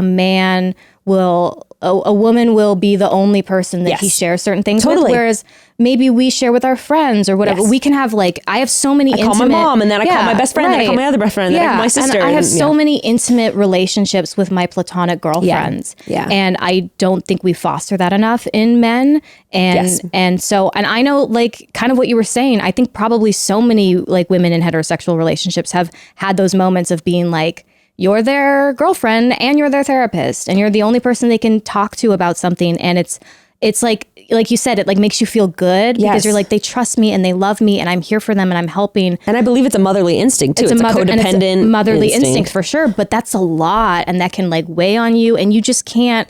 And then when you go through something, how do you have the space to hold like all of it? And it's like, that's why I think it's so important for like men to be, for it to be normal for men to like go to therapy. And I wish they had like closer, intimate, like male friendships where they could talk about, you know, their feelings. And I know some do, but I think overall it still is not as normal as it is for women. And it's sad. And I think so many things in like the world would be solved. Yeah. If that was just normal for them to share that with people who are not just like their romantic partner. Yeah. And I think it's just a symptom of the patriarchy, if you will, that there is this pressure too on us to be the emotional keepers. And I think that some of that is, you know, there's like a cocktail of hormones with female and male sex, you know, and I think that a lot of that does come down to hormones and all of that. But I will say a lot of the women I know, they put in the time and the effort to go to therapy, to read self-help books, to try to better themselves emotionally, to be able to develop healthier, intimate relationships. And yeah, I agree with you. I think it would be better if men felt that same kind of pressure. Like how many, I do it with my partner. I know Jess does it with Evan. I know so many women who are like, they're educating their partners on, you know, social issues, educating their partners, you know, on emotional dynamics, educating the, you know, and kind of hand holding in these emotional spheres. And there's nothing wrong with that. And definitely like that shouldn't like go away or will go away. It's like, that's a beautiful part of intimacy. Right. But it's stressful when you are like the only person that can have that can, you know, how many hats can you wear? You know what I mean? And it's a lot. And most of us are not qualified to be therapists, you know, like we do our best, but, you know, and so, and I just felt like that was what we were seeing of even the brother being like, you know, he doesn't tell anyone about this. And I was just getting nervous for Katie to already have the loss of her dad. And then now she's supposed to, I swear, every time he said, "You fill the hole in my heart," I wanted to punch the screen because I was like, that's such a red flag to me. Okay, we're going to get into this. We're going to get into this shit. First, I'm going to do a little, take a breather. A little commercial break here. All right. Quick word about wine. First of all, I have a bone to pick with whoever decided that rosé in the summer was basic. I'm using air quotes. Who in the world decided that a lightly sweet, easy drinking glass of rosé with 2 ice cubes on a hot Saturday afternoon was anything but delightful? That's their loss, because truly there is nothing better. And now that I'm a First Leaf Wine Club member, I get my wine delivered right to my door, so I'm always fully stocked with my go-to summer drinks. First Leaf is a wine club unlike any other because it's created an algorithm that makes your deliveries hyper-specific to your preferences. So let's say you typically prefer one type of wine or a certain winemaker. First Leaf notes that, and then they send you other bottles that they might think you'll enjoy. After each shipment, you'll rate the bottles, so as your shipments come, they'll become even more and more tailored to what you love, and you get to customize how big your shipments are and how often you get deliveries, which means no matter what you've got coming up in life, entertaining, events, holidays, First Leaf makes sure you're always ready. Whether you're by the water, grilling with friends, or taking it easy, First Leaf is the perfect summer staple. Join today and you'll get 6 bottles of wine for $29.95 and free shipping. Just go to tryfirstleaf.com/chatty. That's 6 bottles of wine for $29.95. Broads, that's less than $5 per bottle of wine, and they're fantastic. And free shipping at tryfirstleaf.com/chatty. If you have lived through the early 2000s, how's your hair doing?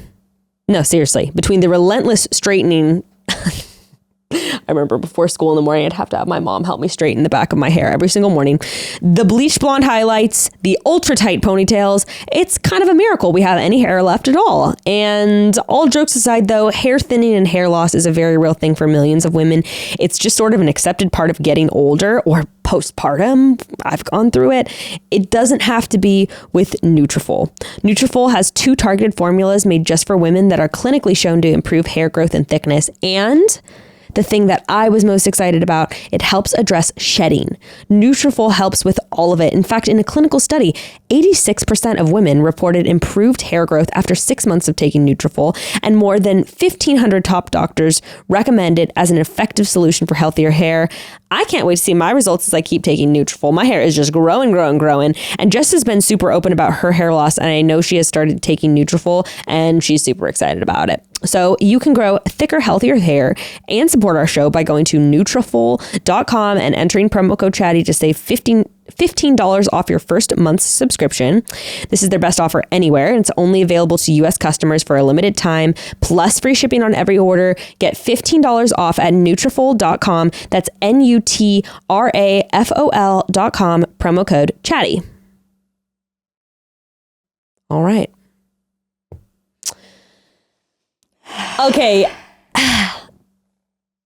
Well, I will say one thing I do think his first kind of emotional kind of outpouring with his family there, I understood that a lot, because I'm like, everyone's sleep deprived, whatever. And then here he's seen his family and he's gone through this like weird environment. Sure. And I'm like, what I was seeing was not even about Katie. What I was seeing was him maybe processing like things about his dad and being with his family. And if they're this incredibly close family, just, I think what we were seeing was just like a lot of grief and confusing emotions. And I don't necessarily know that we were seeing like, I'm so happy to be so in love with Katie. I think we were just seeing like being back with his family and being like exhausted and going through a weird thing, and maybe like thinking about his dad like really in depth, like in a way that he hasn't let himself do, because he maybe has been shutting it off and he's been forced to do it. So I think we were really seeing a lot of stuff about his dad, and I don't even think we were seeing a lot of stuff about like his love for Katie, to be honest. That's how I felt. I mean, I think that makes sense. I can't help but think about though I can't help but think about how like supposedly he was trying to get on Hannah Brown's season and then got cast for Claire's, and I'm like, dude, yeah, I don't know. It's just such a bigger lesson of like, you got to be honest with yourself. Like, are you in an emotional space to have an intimate relationship, quite possibly the foundation for a relationship for the rest of your life? Are you in a space for that? Right. And you know what? I will say sometimes maybe you don't realize you aren't until you're in a situation. But if that's the case, what he could have done was recognize that, and then, maybe gone up to her and been like, I really need to do more work on me, and I need to like process things about my dad. And there's just so much he could have done to even step away and like break up with her and remove himself and be like, and he could have still been like, and this is too much for me, and like, I'm not getting maybe what I need from you or whatever, but that it was just, he was not going to be ready, and he needed to leave and do the work on himself and be in a healthier space for him, for her, for whoever he ends up with in the future. There's just a way to, and that's something that he could have maybe gotten through therapy and things that, we learn, I feel like, as women more than we teach men. Let's break this down. Let's talk about their first conversation that sparked it all. After they're talking, like you said, it was a lot about his dad. He essentially says, I have a hole in my heart for my dad. You fill it. Okay. Yeah. Ari. Which is so much to put on her. Oh my God. First of all, how so overwhelming, much. Especially if someone with loss. Okay. Yeah. Look, I don't like to pull this card, but like my papa, who was like a second father to me, was murdered when I was 17. Right. I know it's different for everyone else, but I can't fucking imagine telling any romantic partner ever, you fill the hole. Right. Of such a traumatic loss. Where my pop, no one. Also, that doesn't exist. And it's an unhealthy, kind of like you're saying, it's like, no, you will have this space. And it's okay to have this space for that person. It may be a hole forever. Yeah, it will. It will. It will be a wound. It will be something. The hole might get smaller. Yeah, and you will learn how to deal with it and like grief over time can turn into something where it is painful, but it becomes painful in a bittersweet way where you remember them and you talk about them and you keep them alive. And you can laugh and thinking about them. And you can, and that takes time. And you don't have to crumble every time there's a big life event and you're like, why aren't they here? I mean, that might happen the rest of your life. And that might happen too. Like I have had years where I've been fine. Good. And then I've had years where, it'll have been a decade or something. And then that's the year on Father's Day I lose my mind. And that's how grief is. So you also can't expect someone to cover that because it's not going to happen. It's an unhealthy thing to expect. It's an unhealthy thing to say to someone. And it would be so much better to be like, I have this hole from losing my dad. And I know you understand it too, but like loving you and being with you, like there's so much joy that has brought to me. And like, I hope we can heal together. Yeah. And we can heal. And and I'm always going to miss my dad, but like meeting you reminds me there's like, so almost kind of like, not to compare them. I know all grief is different and they're different, very different people, but like, I love when Michael was like, how, he's never, ever going to forget his late wife. Right. He's going to love her forever. He's going to see her in his child. Like, she is always going to be a presence and she's always going to exist. And that's a beautiful thing. And when he was like, I'm so excited to get to fall in love again, and the optimism of that. And that's a way to have grief that's going to be forever. And then also like love someone and be like, but wow, having you has brought like new dimensions of joy, new excitement. And yes, I have this pain and I will have this pain, but like you have brought something brand new and exciting, and that's like, again, I know I shouldn't compare it, but that's a healthier way. But there are healthy ways of dealing with grief and there are unhealthy ways of dealing with grief. Yeah, right. And not talking to any of your family about it and trying to fill the hole of that person with another romantic partner, especially. Or even other things. Or other things. Substances, whatever. Been there. And that's not good. Yeah. And no, you can't like fault someone for that. But, okay, I might be reading into it a little bit. Yeah. But I went and played back. Oh my God. Again, it's like I'm trying really hard to sort through like, is this a personal vendetta against Greg? But I went back and rewatched it and I swear to God, Ari, I swear to God, it was like, he started out saying his feelings. Like, I've never felt like this with anyone before. Yeah. And he would pause and he would watch for her reaction. Yeah. And then he would say, like after losing my dad, like, I feel like you fill the hole. And then he would pause and he would watch her, wait for her to say something. She wouldn't say anything. He would go again. Then he would go like, if I get down on one knee, it's forever. Yeah. It's going to be forever. Yeah. Pause, watch. And he did that. Yeah. Over and over and over again. He kept waiting for the response. He was looking for a particular response. Yes. He went into that conversation. And to me, there is a distinct difference. Yes. There is a difference of, like we were talking about earlier, laying your feelings out there and being like, take me or leave me. This is how I feel about you. And that's my love for you. Right. There's that, or it's, give me this response back. Right. Tell me you love me too. You didn't say that. Tell me you want this. Let me try it a different way. And I swear to God, that's what he was doing. It was this like trying to get A to Z, and he's like, which way can I get there? And he was looking at her, and it was like he was trying to gauge like, well, what if I say this now? Then will I get the response that I'm looking for? Which to me, it's very simple. It comes down to like an insecurity, and he wanted his feelings to be validated, which is a very human thing. Yeah, right. But then where it went from there was just when it went crazy. But I swear, even from that first conversation, he was not. It was not just wanting to show his feelings to Katie. It was expecting and needing a certain response. Yes. And if that response was anything other than, it was going to be a fucking problem. Yes. I agree with you. And I think, grief of it all aside, I get the vibe that Greg is not someone who has been rejected by women a lot. And he is maybe someone who, the emotional outpouring he did is maybe what women have done to him, of like almost like the wanting to be with him so bad. So maybe he's expecting, if I'm like, I love you, of course she's going to be like, oh my God, I love you too.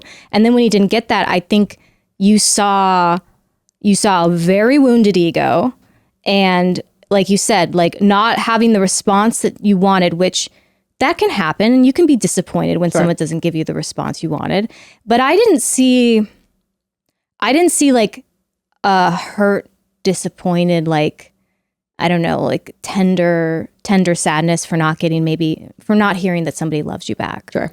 I saw anger and like, again, like ego and almost like an indignation of like, how dare you? I did not get what was deserved. Yeah. I deserved this response back from you. I told you this. And the reason that I think that too, the reason that we think that is because he says as much down the line, which we'll get to. But let's talk about her response for a second, because I saw her listening to him, and maybe I'm giving her too much credit, but when she smiled and said, she kind of like like chuckled, and he was like, what? Yeah. And he already, by the way, was starting to get pissed. He was. And I didn't see her as being dismissive with her like smile and giggle. I think that she was, again, maybe giving her too much credit, but I saw it as she was soaking it all in. Yeah. She was like, I think she was maybe a little uncomfortable because she had told herself she wasn't going to say, I love you. Right. And I think she had set that boundary. And presumably made that boundary clear to him. Right. And this was very heavy, whereas all the other hometowns had not been that heavy.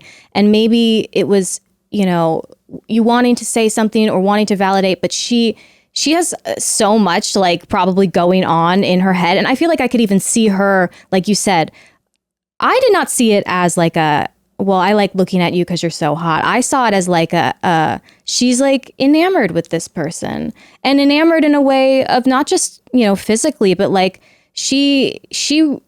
we've seen that over and over again. She is smitten with Greg. Yes. She's enveloped in him. She seeks him out. She gives him reassurance. Like he's the one she's just like, she can't like stay away from, and she wants, and we saw her wanting so much reassurance from him, and him being like, like, why do you think that? Or what do you do? And her giving him so much, and him kind of playing it, keeping his cards close to his chest. And I was even thinking like, maybe that's why she likes him so much. Cause sometimes we are kind of attracted to people who like, she was pursuing him, whereas everyone else is pursuing her as the lead. Right. And I think that if previously we had never seen her give displays of affection and assurance constantly throughout the beginning of the season, I could maybe understand part of that anger, but come on. Yeah. Like she said that, and it was in that moment a switch was flipped. And I think that what she said, like, I just love looking at you. Oh God, I was listening to the Vial Files on This Morning, and Nick was like really adamant that was like a shallow, and I've seen other people with this take, like that was a shallow, terrible thing that she said in that moment. And I was like, okay, maybe it wasn't the right thing. Yeah. But like you said, she's been enamored with him and has been giving him reassurance. Yeah. She set a boundary. She wasn't going to say, I love you.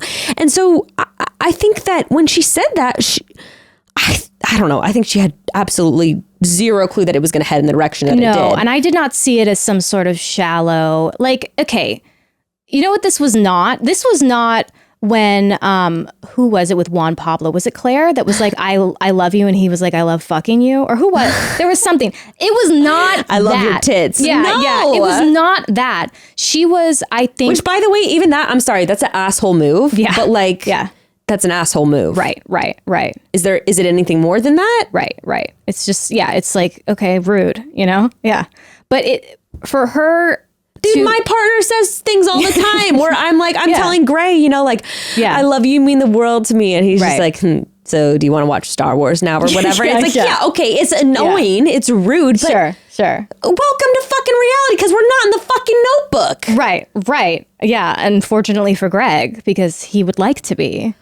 But it was, I saw her as being a bit uncomfortable because she had set this boundary, and there's a lot that was like put upon her and said to her. And that was like, he gave her this, this the trauma, heavy trauma dumping on her of all of this stuff. We don't know. I could also see her trying to process it too. And we don't know, like maybe she was thinking about her fucking dad, like, and maybe she was like trying to not like fall apart or completely dissociating. Yeah. Maybe she was trying not to also fall apart so that they weren't just like both falling apart. And like, she does have the pressure of being the lead and trying to like keep the show going. And like, I think there was so much happening in that moment. And I think she was just kind of like, yeah, I really like, I love I love looking at you. It's like when you don't know what to say to someone because you're almost like overcome. Yeah. And almost like awkward or nervous or something. And listen, could she have maybe said like, I don't know, gave him some sort of reassurance about like the loss or something, and be like, I'm thank you for sharing that with me, or I don't know, something. And again, I still think he trauma dumped on her. Even if she said, thank you for sharing this with me or something, his response would have been the fucking you're same. right, you're right. Okay, so let's even just say, for the sake of argument, let's even say that what she did was an asshole move. Whatever. Okay. He flips a switch. Yeah. And you see it. He goes, yeah. Shuts down. I know. It was scary. I was scared. I was ready to call 911. It was like... And let's just even assume, for the sake of argument, that was him having a trauma response and being like, right, a defense mechanism. I opened up to you, and it's a defense mechanism, and now I'm scared because I don't feel like you heard me. Right. Okay. You're gonna hurt. She was an asshole. He didn't feel heard. Okay. Then she is like, immediately, right? What's wrong? What's going on? You know? And he's like, nothing. You know what? Why would you think that anything's wrong? You know, whatever. That immediately red flag.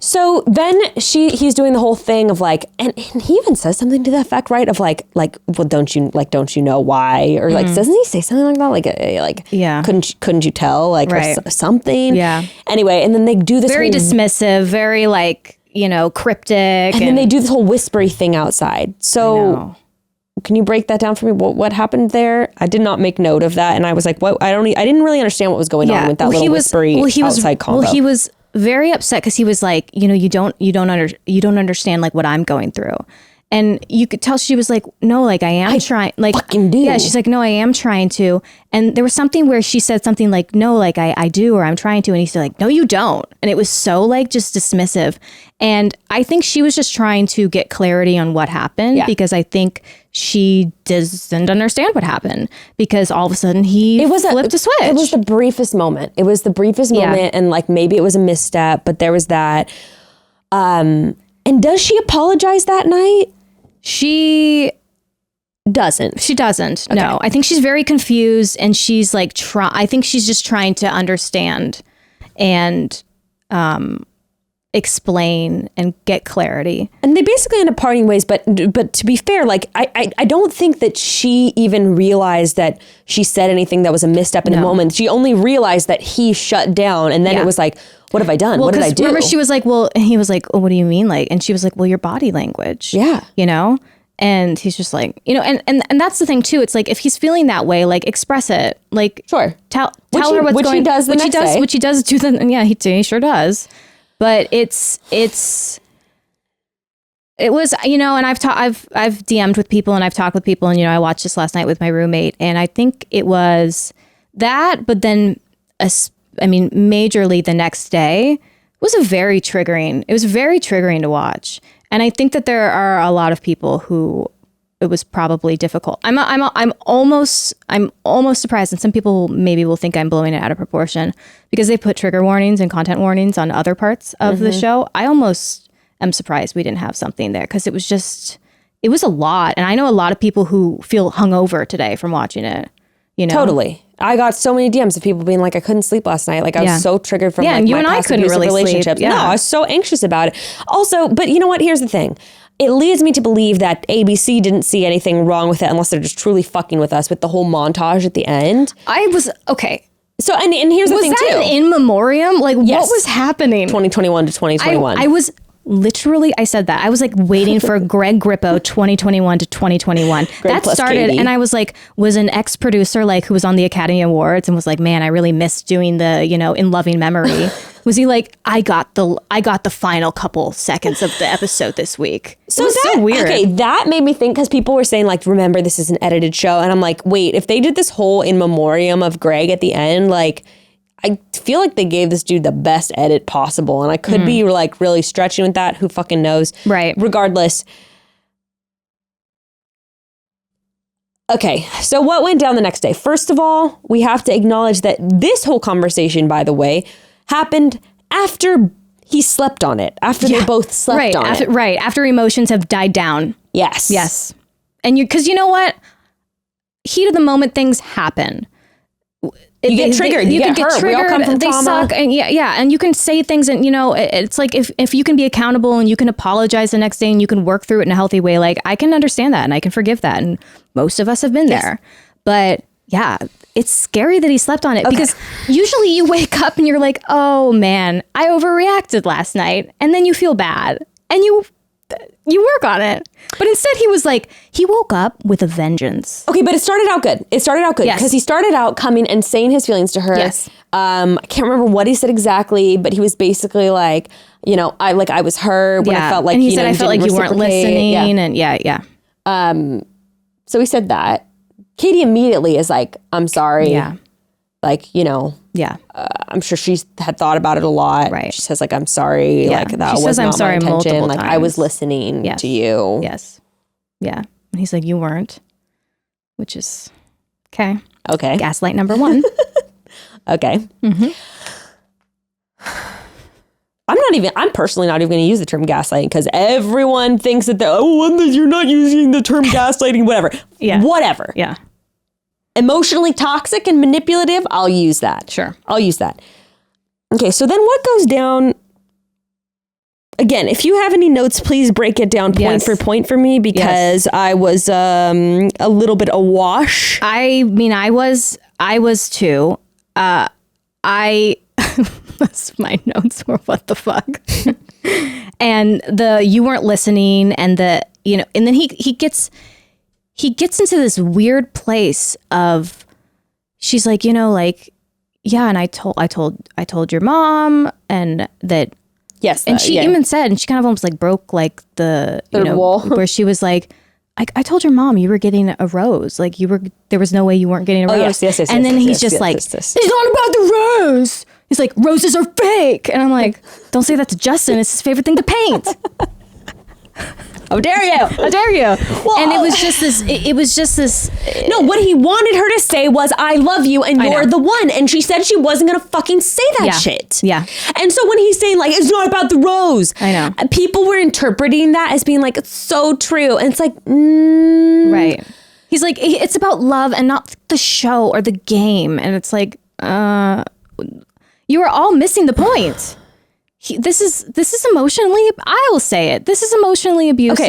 Okay. So, but let's break it down. Okay. So him saying like, it's not about the rose, it's not about the game, whatever.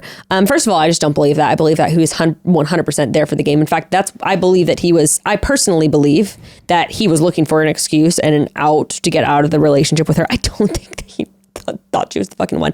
And okay. No. So basically what this relationship comes down to in this moment where he's saying it's not about the rose, what he's trying to do is he's trying to get her to a point to where she's going to say, I love you. And she's going to break the boundary that she had set. And you know what? It is about the rose because you're on the fucking Bachelorette for the bazillionth time. Everyone always plays a stupid fucking card. It's so annoying. You're on a show where it is about the rose and making it to the next week. Right. That's the format. You want love without the rose? Then go date in the normal. Go date a normal person. Yeah. And I know you weren't here for Katie, so don't even give me that bullshit because you were cast for Claire's season. So don't even say I'm here to find a relationship with you because that's not even fucking true. True. You've been trying to get on the show for like 3 seasons now. And I don't want to hear that. And he also kept bringing up that he said, I told you fill a hole in my heart. So he keeps bringing that up, and you can tell he's been mulling over, like, and then he also. And so what is the implication of that, right? I told you fill a hole in my heart. Therefore, I need you. Yeah. Or right. I can't do this without you. Or because I said that to you, deserved a certain type of response from you. I said such a kind, beautiful, amazing, romantic thing to you. How dare you not say something even when to me? Right. And when I say something super vulnerable, you also need to say something super vulnerable. He also, which is I found the red flag. He kept talking about how vulnerable he was. And it's like, I don't know. I'm sorry. Why am I supposed to applaud you when you're like, I was so vulnerable. Like I went there. It's like that then to me, and I don't doubt that he had a lot of grief and trauma and stuff that came out about his dad. But like when you then have to point out how vulnerable you are and like then to me, it calls into question, like, okay, how real was that? If you're having to like point out, Were there intentions behind you being vulnerable with me? right? Like, yeah, is that vulnerability? Because people do that. And you know what? I've done that in the past where you're vulnerable with someone and it is kind of an emotional. You're weaponizing your vulnerability. It's an emotional manipulation because it's like, you've shared this thing with someone. So of course, now they're Indebted in it to with you emotionally. Yeah. Which someone even pointed out in my DMs when Katie brought up to him on their first date about her dead dad when they were out doing the fishing thing. He didn't give her a hug. Mm-hmm. He didn't do anything back to her. He was just kind of like, oh, yeah. And then, of course, later that night, he ended up opening up. Then he shared. But that was then about him. Yeah. In that moment, when she shared an incredibly vulnerable thing off the cuff, there was no display of vulnerability back. There was no like hug. There wasn't even a significant acknowledgement of her in that very first moment. Yeah. She has always put her heart out first for him. Yeah. Talking about her sexual assault, talking about her dad's death. And for him to just twist that and then be like, well, you won't be vulnerable with me, even though that is the precedent that she set for the relationship all along. Right. That to me is gaslighting because he's trying to make her feel crazy by being like, rewrite the narrative and be like, I've been vulnerable with you and you won't with me, even though that's all that she's done. And same with the validation thing. He did the same thing of like, you won't give me validation, even though that's all she's done for him in a way that is so far beyond what she's done for any of the other men on the show. Right. And it's also like, could he not understand, like, let's say when she shared that her dad had passed, like, because we didn't know in that moment that his dad had also, then let's say in that moment, he's not expecting that. Sure. And that was a lot. And his defense and his coping mechanism was to not fully absorb it and maybe to not break down with her. Then he cannot give her that same, exactly the point. That same, like, humanness. For her to maybe be caught in a moment where she's not prepared to, also have an emotional breakdown with him. Right. So it's only on his terms. Right. Exactly. And that's what this all comes down to, I think, is it's on Greg's terms. Yes. So okay.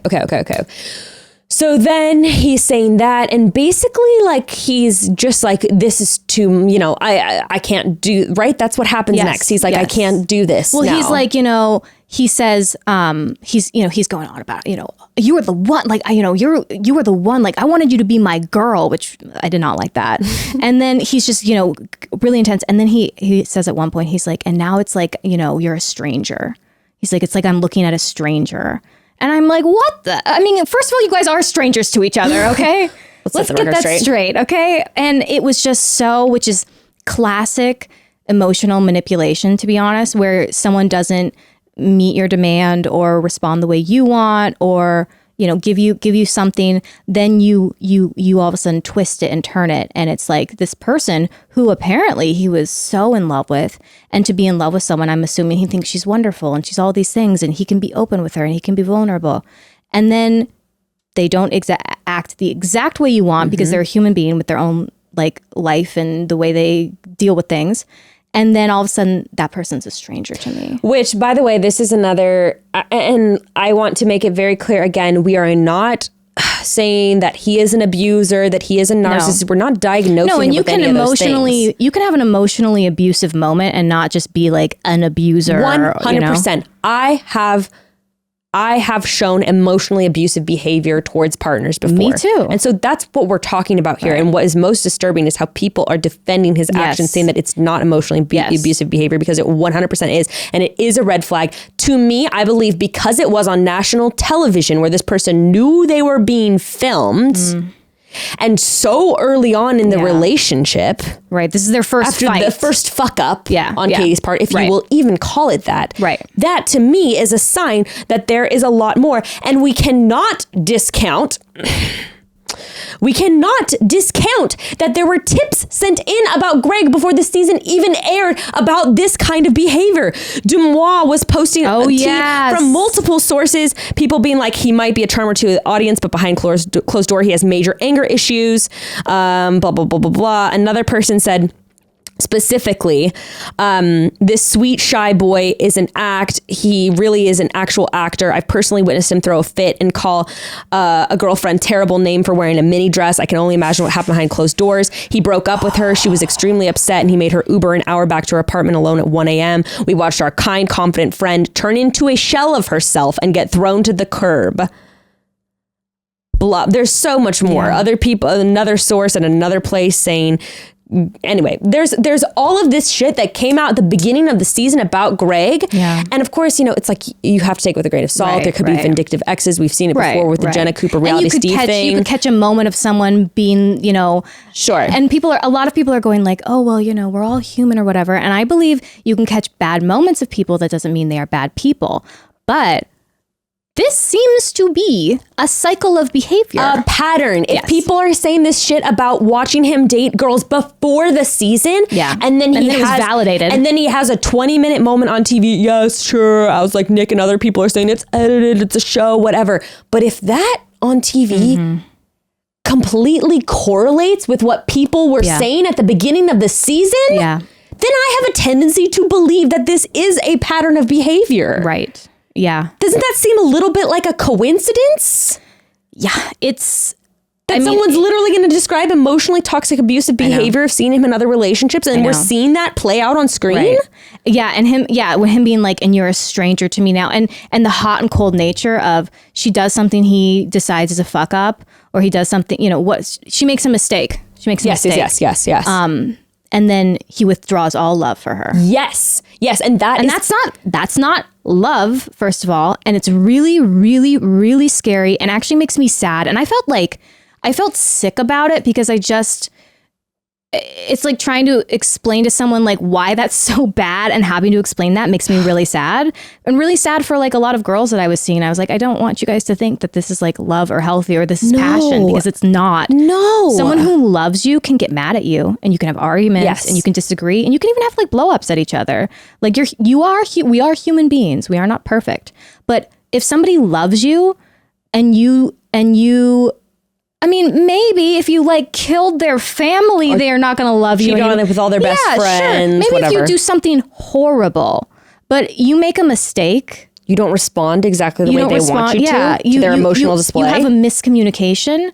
That person, if they love you, they do not then take that love away from you and then put it in your face. Withhold it until you then do the right thing. And show it to you and be like, well, I loved you this much, but you are a stranger to me now. And like, it's so painful to watch. And also, by the way, that is a red flag of potentially other emotionally abusive behavior where you have to tiptoe around your partner, because in that moment, Katie didn't even know what she had done wrong. And you could see her searching. Yes. And so that's what a toxic person can do, is they can punish you for things, and you will always be in a constant state of unpredictability. This is what someone who's emotionally abusive does. Right.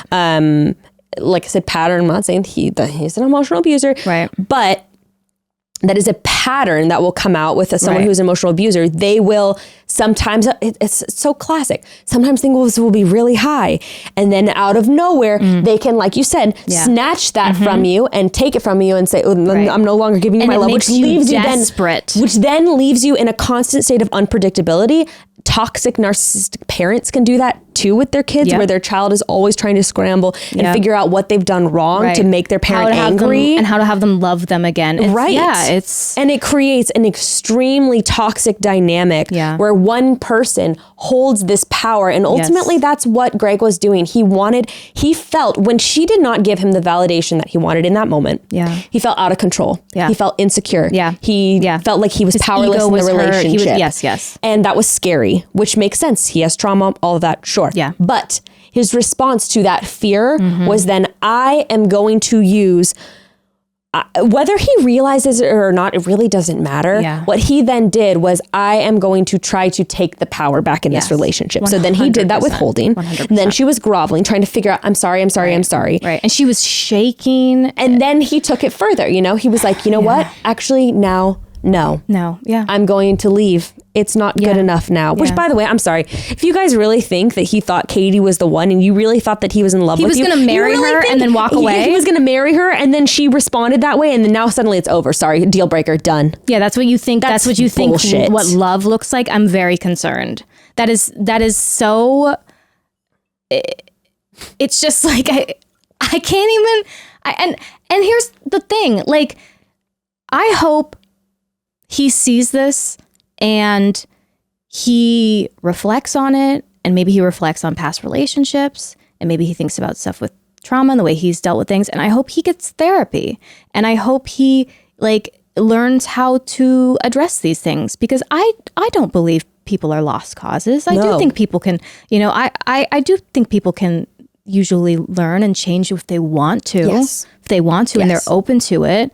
And so I hope that this is like a good thing for him. And I'm like, I know we're like, I hate Greg. I'm not even like, I want Greg to get better and be a better man. And like, and because he will be a happier, healthier person too, if he learns how to deal with this. And he will abstain from hurting other people. Exactly. If he learns how to be a happier, healthier person. And what is so frustrating, and I know we've talked about this, and what's like so scary, and we've already kind of pointed it out, it's like the response from some people. I watched that and I thought, I was like, I know there's a lot of Greg stans and like he's hot and blah blah blah, we forgive hot men for a lot of terrible things sometimes, but I was like, man, how are people going to see this and not see how horrible this is and how like mean and painful? Well, yeah. So it's mean. Let's round out what happened. So then he says like, I'm going to leave. He walks away.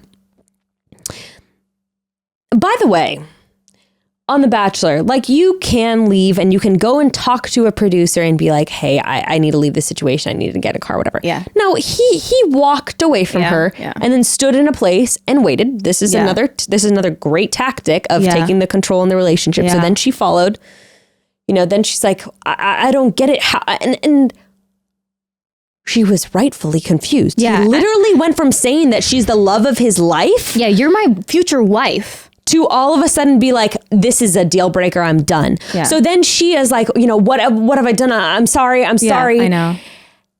On her knees. Literally on her knees, begging him, like, what can I do? What can I do? And he's just sitting. And I swear to God, dude, I saw it on his face in that moment. He was like, had her right where he wanted her. Yeah. She was on her knees begging for acceptance and forgiveness. Yeah. And guess who has the power back in the relationship? Yeah. Guess who no longer feels insecure? Yep. Guess who has the validation that they need? Mm-hmm. He's a big man again. Comfortable again. Yeah. Comfortable in that position again. And it was so sad to me that Katie, who has obviously been such a strong person, who has done so much work on herself, was just broken down for him. And she, in that moment, like people who are really insecure and toxic, they will try to bring other people down to their level. Yeah. And in that moment, she was brought down to a level of immense insecurity and confusion. Yeah. And all she wanted in that moment was his validation, which is exactly where he wanted her. And it was so heartbreaking to watch, and so unfortunately relatable, and I think probably to so many women too, and not just women. I mean, anyone can be in an emotionally abusive relationship, but seeing her trembling and begging and seeing him have no empathy for her. And that's the thing, dude. You wouldn't even feel, if you loved someone, even if you were mad at them, and you can be mad at them, but it's like, I don't want to watch someone suffer, dude. He was watching her suffer. I mean, I'm sorry. It's almost like a biological thing. It's like when babies cry, right? We are designed to want to help something, you know what I mean? And take care of something. And here she is crying and she's trembling, and there's no part, he's not even hugging her. No, any other normal, Justin, Michael, Blake, like almost any of the other dudes there, doesn't matter how pissed you are at someone. Yeah. In that moment, if someone's like literally they're suffering at your feet, right, and you might even say, I'm still leaving, sit here. But, come sit here. I think I just need to remove myself. This is getting really this is getting out of hand. Yeah. Like, I don't want to see you like this. Like, we just need to, I'm sorry. Like, I'm not in a place right now. Right. Then at that point, it's, on her if she's going to, grovel or whatever. Continue. Like, that's each person's emotional responsibility as well, of course. But it was just like she was broken down. And again, not calling him an abuser, but people wonder, she was so strong. She was so confident. How did she become stuck in a relationship with him? Why couldn't she get out for years? Yeah. People say that all the time, but yet people don't seem to want to call a spade and call toxic behavior exactly what it is. Right. And like you said, that's what was so disturbing to me. And I read so many DMs from women saying like, this was exactly what was done the man in my was done yeah. to me in my toxic relationship. I am so triggered by this. This is exactly what happened to me. Yeah. And another thing people are bringing up, like, oh, well, everyone seems to like Greg. He had all these friends in his house. Right. As if that means anything. Yeah. You know how many people are like abusive in their relationships and everyone around them was like, they were a wonderful member of the community who volunteered at church every Sunday and baked pies with old ladies. And people can have different relationships with different people. I mean, that's not, you can be a good employee. You could be a nice friend. You could be you could be a good son, and you could be a bad romantic partner. Yeah. And, obviously, even in lesser cases of like, you could just be like a shitty romantic partner. You could be like a fuckboy, but a really fun friend. Yeah. So it's like, that is not a good justification of like, well, he's a really good friend and all the guys liked him. No. It's like, no. And there's other people. This just doesn't have anything to do with it. Other people saying too, like, oh, it's dangerous to do this emotional abuse narrative. And I'm like, okay, but what we watched was emotionally abusive behavior. And what is far more dangerous to me is not calling it what it is, because how many women are then going to fall into toxic, dangerous patterns in a relationship like that, or are in one thinking like, well, it's fucking normal. And I saw tweets from, I don't remember what her name is, but I mean, someone tweeted out just being like, I hate seeing Bachelor Nation, go from, he's a good guy or he's a bad guy or whatever. Like, here, Emma Gray. I feel really icky the way swaths of Bachelor Nation rush to pick sides to deduce who is bad and who's good. Sometimes people are just people and they do good and crappy things and they have emotions and they hurt each other without malice. To me, to call his behavior like just a crappy thing, a person being a person, they hurt each other without malice. There was malice. I believe he was perfectly fine watching her suffer in front of him and might have even enjoyed it. Yeah, that might be a stretch, but I don't know if I don't know if we can call him a sadist, but no, but I do think he enjoyed having the power in that moment. Yes, I don't think he enjoyed watching her suffer, but I think he enjoyed having the powerful position back in the relationship. Any sort of empathy in that moment was shut off, and and here's the thing. And how do we define malice? Also, like, what does that mean? Right. And I think someone can be like, not like, oh, I want to hurt Katie, but can be like, I want to feel secure in the relationship. So I will do what I need to do to get that security and sense of power back. I want to feel better. Control back. I want to feel better. Right. Yeah. And I think too, this idea, like, people are like, oh, it's dangerous to call him an abuser or whatever. And again, we're not doing that. We're not calling him an abuser. And this is not, as much as we have joked throughout the season, this is not the like ruin and cancel Greg's life. Like that's not what this is about. This is about, and this is something that's important. And this is why commenting on pop culture and like what you and Jess do in these recaps and in general, when you see narratives, when you see things happening, you can discuss them and you need to discuss them. And it's not necessarily even about Greg.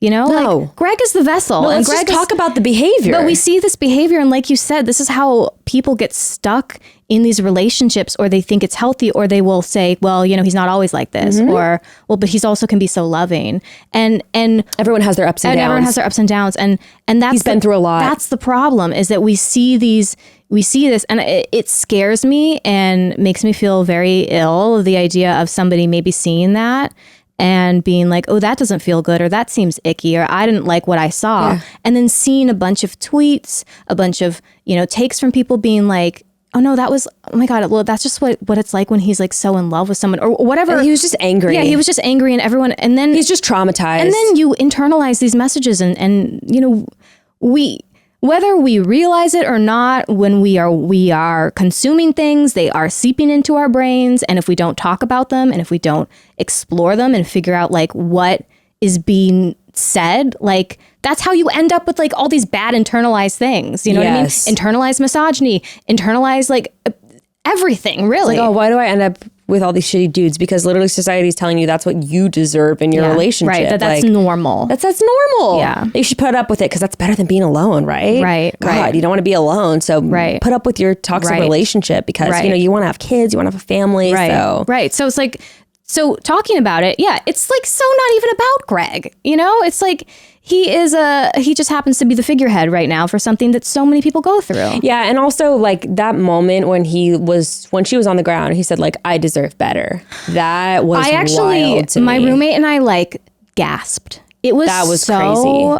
It was so like, I don't know. That was very like, narcissistic behavior. It felt like he was like an evil prince or something. Like it was like I was like, what is this like Game of Thrones? Like just like, you know, like as she's on the ground. This is someone that he said he wanted to be his wife. By the way, that he wanted to spend the rest of his life with. It felt like he was just like looking at her, and maybe this is me projecting, but it felt to me like he was looking at her like you pitiful little thing. Like I deserve so much more, and she's groveling for him, and then because he has asserted his power again and he's back. And I think he always knew he was going to leave. There was nothing she was going to say. And he just needed to get that power back. Yeah. And, you know, as she's crying and yeah, I'm sorry. People really think he's in love with her. And here's the thing too. People are saying, you know, this is only 20 minutes out of the show, whatever. To me, it's almost more of a red flag that we've seen this super sweet, shy boy behavior throughout the whole season. And then now it's complete 180. Isn't that almost like a little more the second like, there's something that made him uncomfortable or upset. Yeah. And then he just, right. And I mean, 20 minutes, I'm sorry. It was like literally half of the episode was watching people this are saying stuff like, with Greg. it can be edited one way or another. I'm sorry. You can't edit. Maybe you can clip some things out, but you cannot edit his facial expressions. Or him saying I deserve better when she's on the floor in front of him. The way he's looking at her, the way he's speaking to her.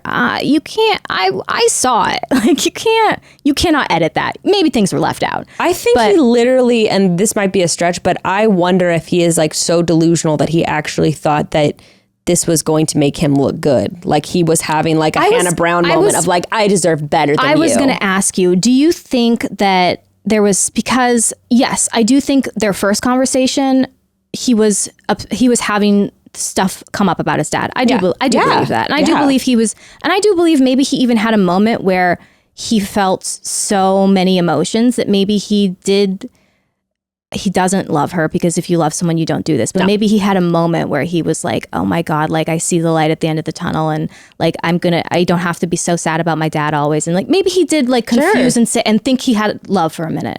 Obviously he did not, because if it goes away that fast, then that's not what it is. It's like some weird savior infatuation. I don't know. But then like the fact that he like, was he having like a weird Bachelor moment too? I was trying to figure out. No, that's what I'm saying. I'm like, I wonder if he actually thought that he was looking good in that moment and having like a Hannah Brown, like a male empowerment moment where he's like, I deserve someone better than you. He knew, I don't think, first of all, he ever wanted to propose to her. And I think, you know, he was going to leave. And this was his good opportunity to turn it around and victimize himself. And then I was trying to figure out with some of his like monologue, I was like, what is this weird? I don't know. That was very weird. Strange. Like again, he's trying to be in The Notebook. I don't know, but it was like I was getting villain vibes when he thought he was giving like, you know, the hero, and I'm like, that's not what you're giving, sir. So I couldn't figure out if it was just him exploding his emotions and then manipulating her, if he was trying to get maybe a Bachelor edit, if he was trying to be like, you know, I was so vulnerable and like, I couldn't tell. Yeah, I don't know either. But like one thing that was a real red flag to me though too was how Katie was apologizing. She didn't know what she was apologizing for anymore. I know. It's like that to me is a big red flag. I know. But yeah, no, I'm not. I think he was trying to give himself an exit, like I don't know. He was going to leave. He was definitely going to leave. He knew that morning, that day, he was not going to stay. He was going to leave. I don't believe anything she said mattered. No. I think maybe he would have wanted her to say like, I love you, but he would have still been like, it's too late. And so I think, I don't know if he was then trying to give himself some emotional exit. Yeah. Some justified exit. Yeah. I don't know. Because who was that motivational speaker guy? What was his name? Carl? Carl was right. Carl was talking about Greg. Carl was right. Justice for Carl. Yeah. Dude, I don't know. But what was wild to me was everyone else in Bachelor Nation's take. Like Caitlyn on her stories was like, nobody's wrong, nobody's right. And I'm like, no, dude, he was wrong. Kayla Quinn was going on about like, this will be the best episode in history because this showed real love. That made me ill. I was like, what are you living in some delusional sick? She said tonight's Disney episode will movie? go down in history as the best episode ever because it's a little reminder that real love isn't about playing games or following the rules. Real love doesn't hold back. That's not fucking true. Real love does hold back from hurting other people or manipulating other people. Real love doesn't abandon you. Real love, if we're talking about like not holding back, no, that's not true. No. Unfettered emotion is not real love. Real love, do I have to go into the Bible? Real love is patient, love is kind, does not envy, does not boast, it is not proud, it is not rude. Bible It broads. is not self-seeking, it is not easily angered, it keeps no record of wrong. And love it, to me, real love is self-control. Yeah. Right. Real love is self-control. And growth. And it's growth. And it's like, it's... How is that a display of real love? That's so toxic, dude. To me, so when toxic. I saw her write that, I literally was like, what, is she 12 years old? She was like, this is genuine, authentic reaction. It wasn't about the game. That was like a prepubescent, like middle school girl who Twilight thinks fan. Twilight is actually real or something. I don't know. I saw that and I was like, that's a grown woman who's married. That scares me. That scares me. It's like, that's not real love, dude. Oh my God. We've got to stop with this toxic bullshit. Like, that's not real love. Like, no. Real love, actually, like, the best, in my opinion, the best kind of love is pretty peaceful. Yes. You feel good. It's not up and down. You feel safe. Like, maybe he'll leave me today. No, maybe you feel not. safe. You feel safe. You feel taken care of. You feel loved and supported. And yeah, listen, can some toxic passion be fun every now and then when you're young? Yes. Like I said, and like you said, we all will exhibit it sometimes. We've all had it. And it's like, but that is not, first of all, that's not what you want. That's not who you marry. That's not who you create a life with. That's not sustainable. That doesn't make you feel good. No. Ultimately. And I think, like, again, there are one-off situations where people will have toxic behavior. Yeah. I've done it.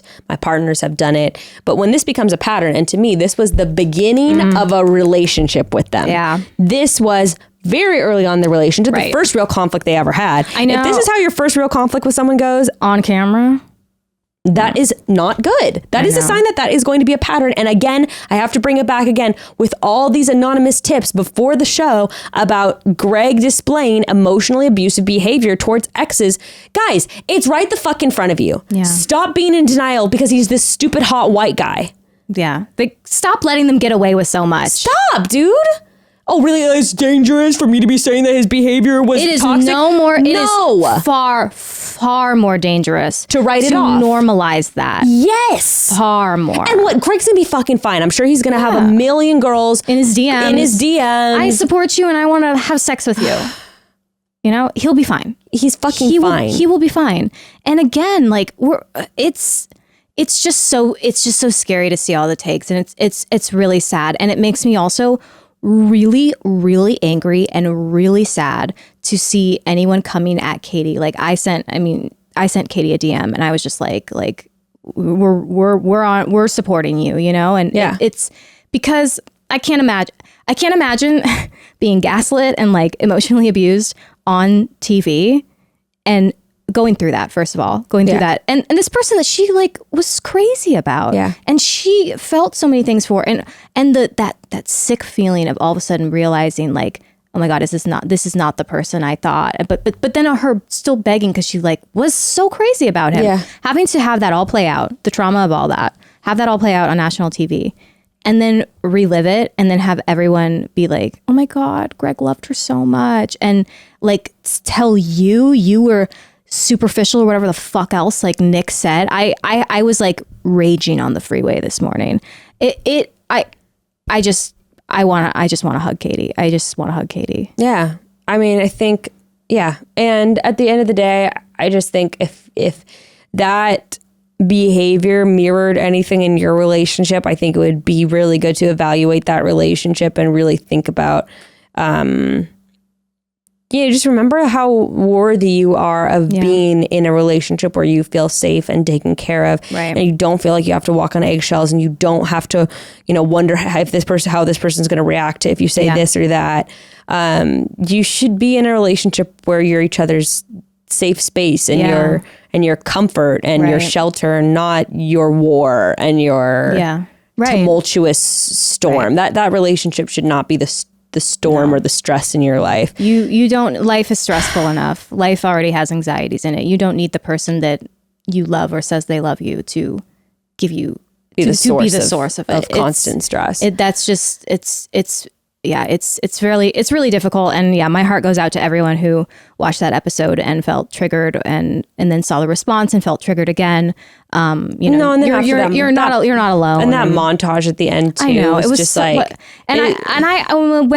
Katie, he leaves, and when Katie then goes to the bathroom and then, Caitlin comes, like I was crying watching it. Like when she was in the bathroom sobbing, and like, you could tell she was still so confused on what had happened. And, Caitlin's trying to understand what happened. And I was just like, literally both my roommate and I were like tearing up, because it was just like you said, this strong woman that he brought to the ground. And it's just so sadly relatable. You know? And it's just, it was a really shitty episode to watch. It was really shitty to watch. And, I just hope Katie's doing okay. I hope Katie's being surrounded by a lot of love right now. And even if you disagree with this, don't fucking go out of your way and say some shit to Katie. No, it's just it's just mind boggling. No, I think, at the end of the day, all I can say is what we already said, which is just please know that this is not the model of a healthy relationship. It is not okay behavior. Yeah. If you exhibit this behavior, please get work. Get help. There is therapists who can help work with you. And you know what? There's also it is okay to recognize if you are that person.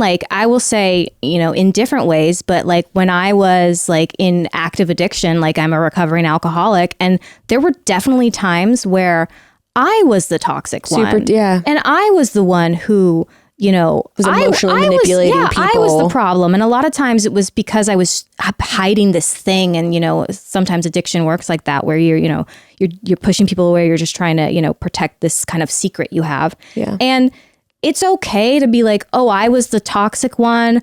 I was the narcissist in that situation.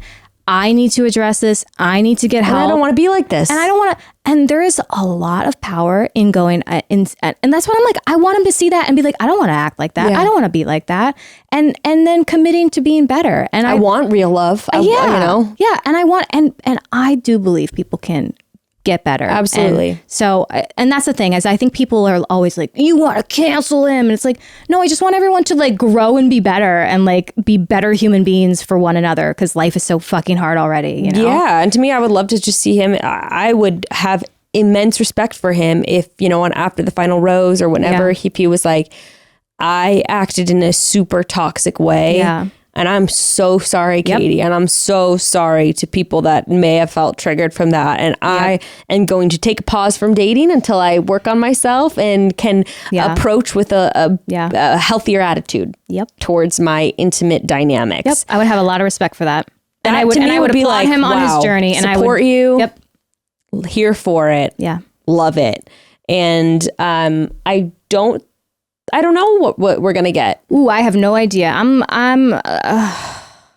tired. I'm ready for paradise. Too. I'm ready for paradise. I'm exhausted. And I have to say though, if Katie, I feel based on what Katie has teased in her tweets and stuff, I feel she is going to go off on after the final rose. And I think that some people, because hi, misogyny. Yes. Yep. People are going to, oh my God, a woman is being emotional and crazy. I could see people really going after her for that, but I will most likely be in her corner every step of the way with that. Yeah, I agree. Anyway, Ari, thank you for joining me on this wild episode. Thank you. I hope I could at least somewhat, try to fill, like I said, one pinky toe of Jess, because I know she will be sorely missed by everybody. But she cannot. But you know what? She gets to be on vacation while we get to deal with this. Be fucking crazy. So be happy for Jess. Yes, be happy for Jess. Exactly. And I'm sure we'll hear her thoughts next week. Yes. I'm sure some shit will go down. I'm sure we will hear all about it. Where can people find you though if they want to hear your other thoughts? Because you share a lot of thoughts on your Instagram stories, and I'm a fan. I do. Thank you. You can follow me on Instagram at Ari_Eastman. You can follow me on TikTok too at I think just Ari Eastman. And I have a podcast where I talk about recovery, mental health, and sobriety. It's called Sobriety with Ari Eastman, and that's about it. Love it. Chat soon, broads. Chat soon. Ooh.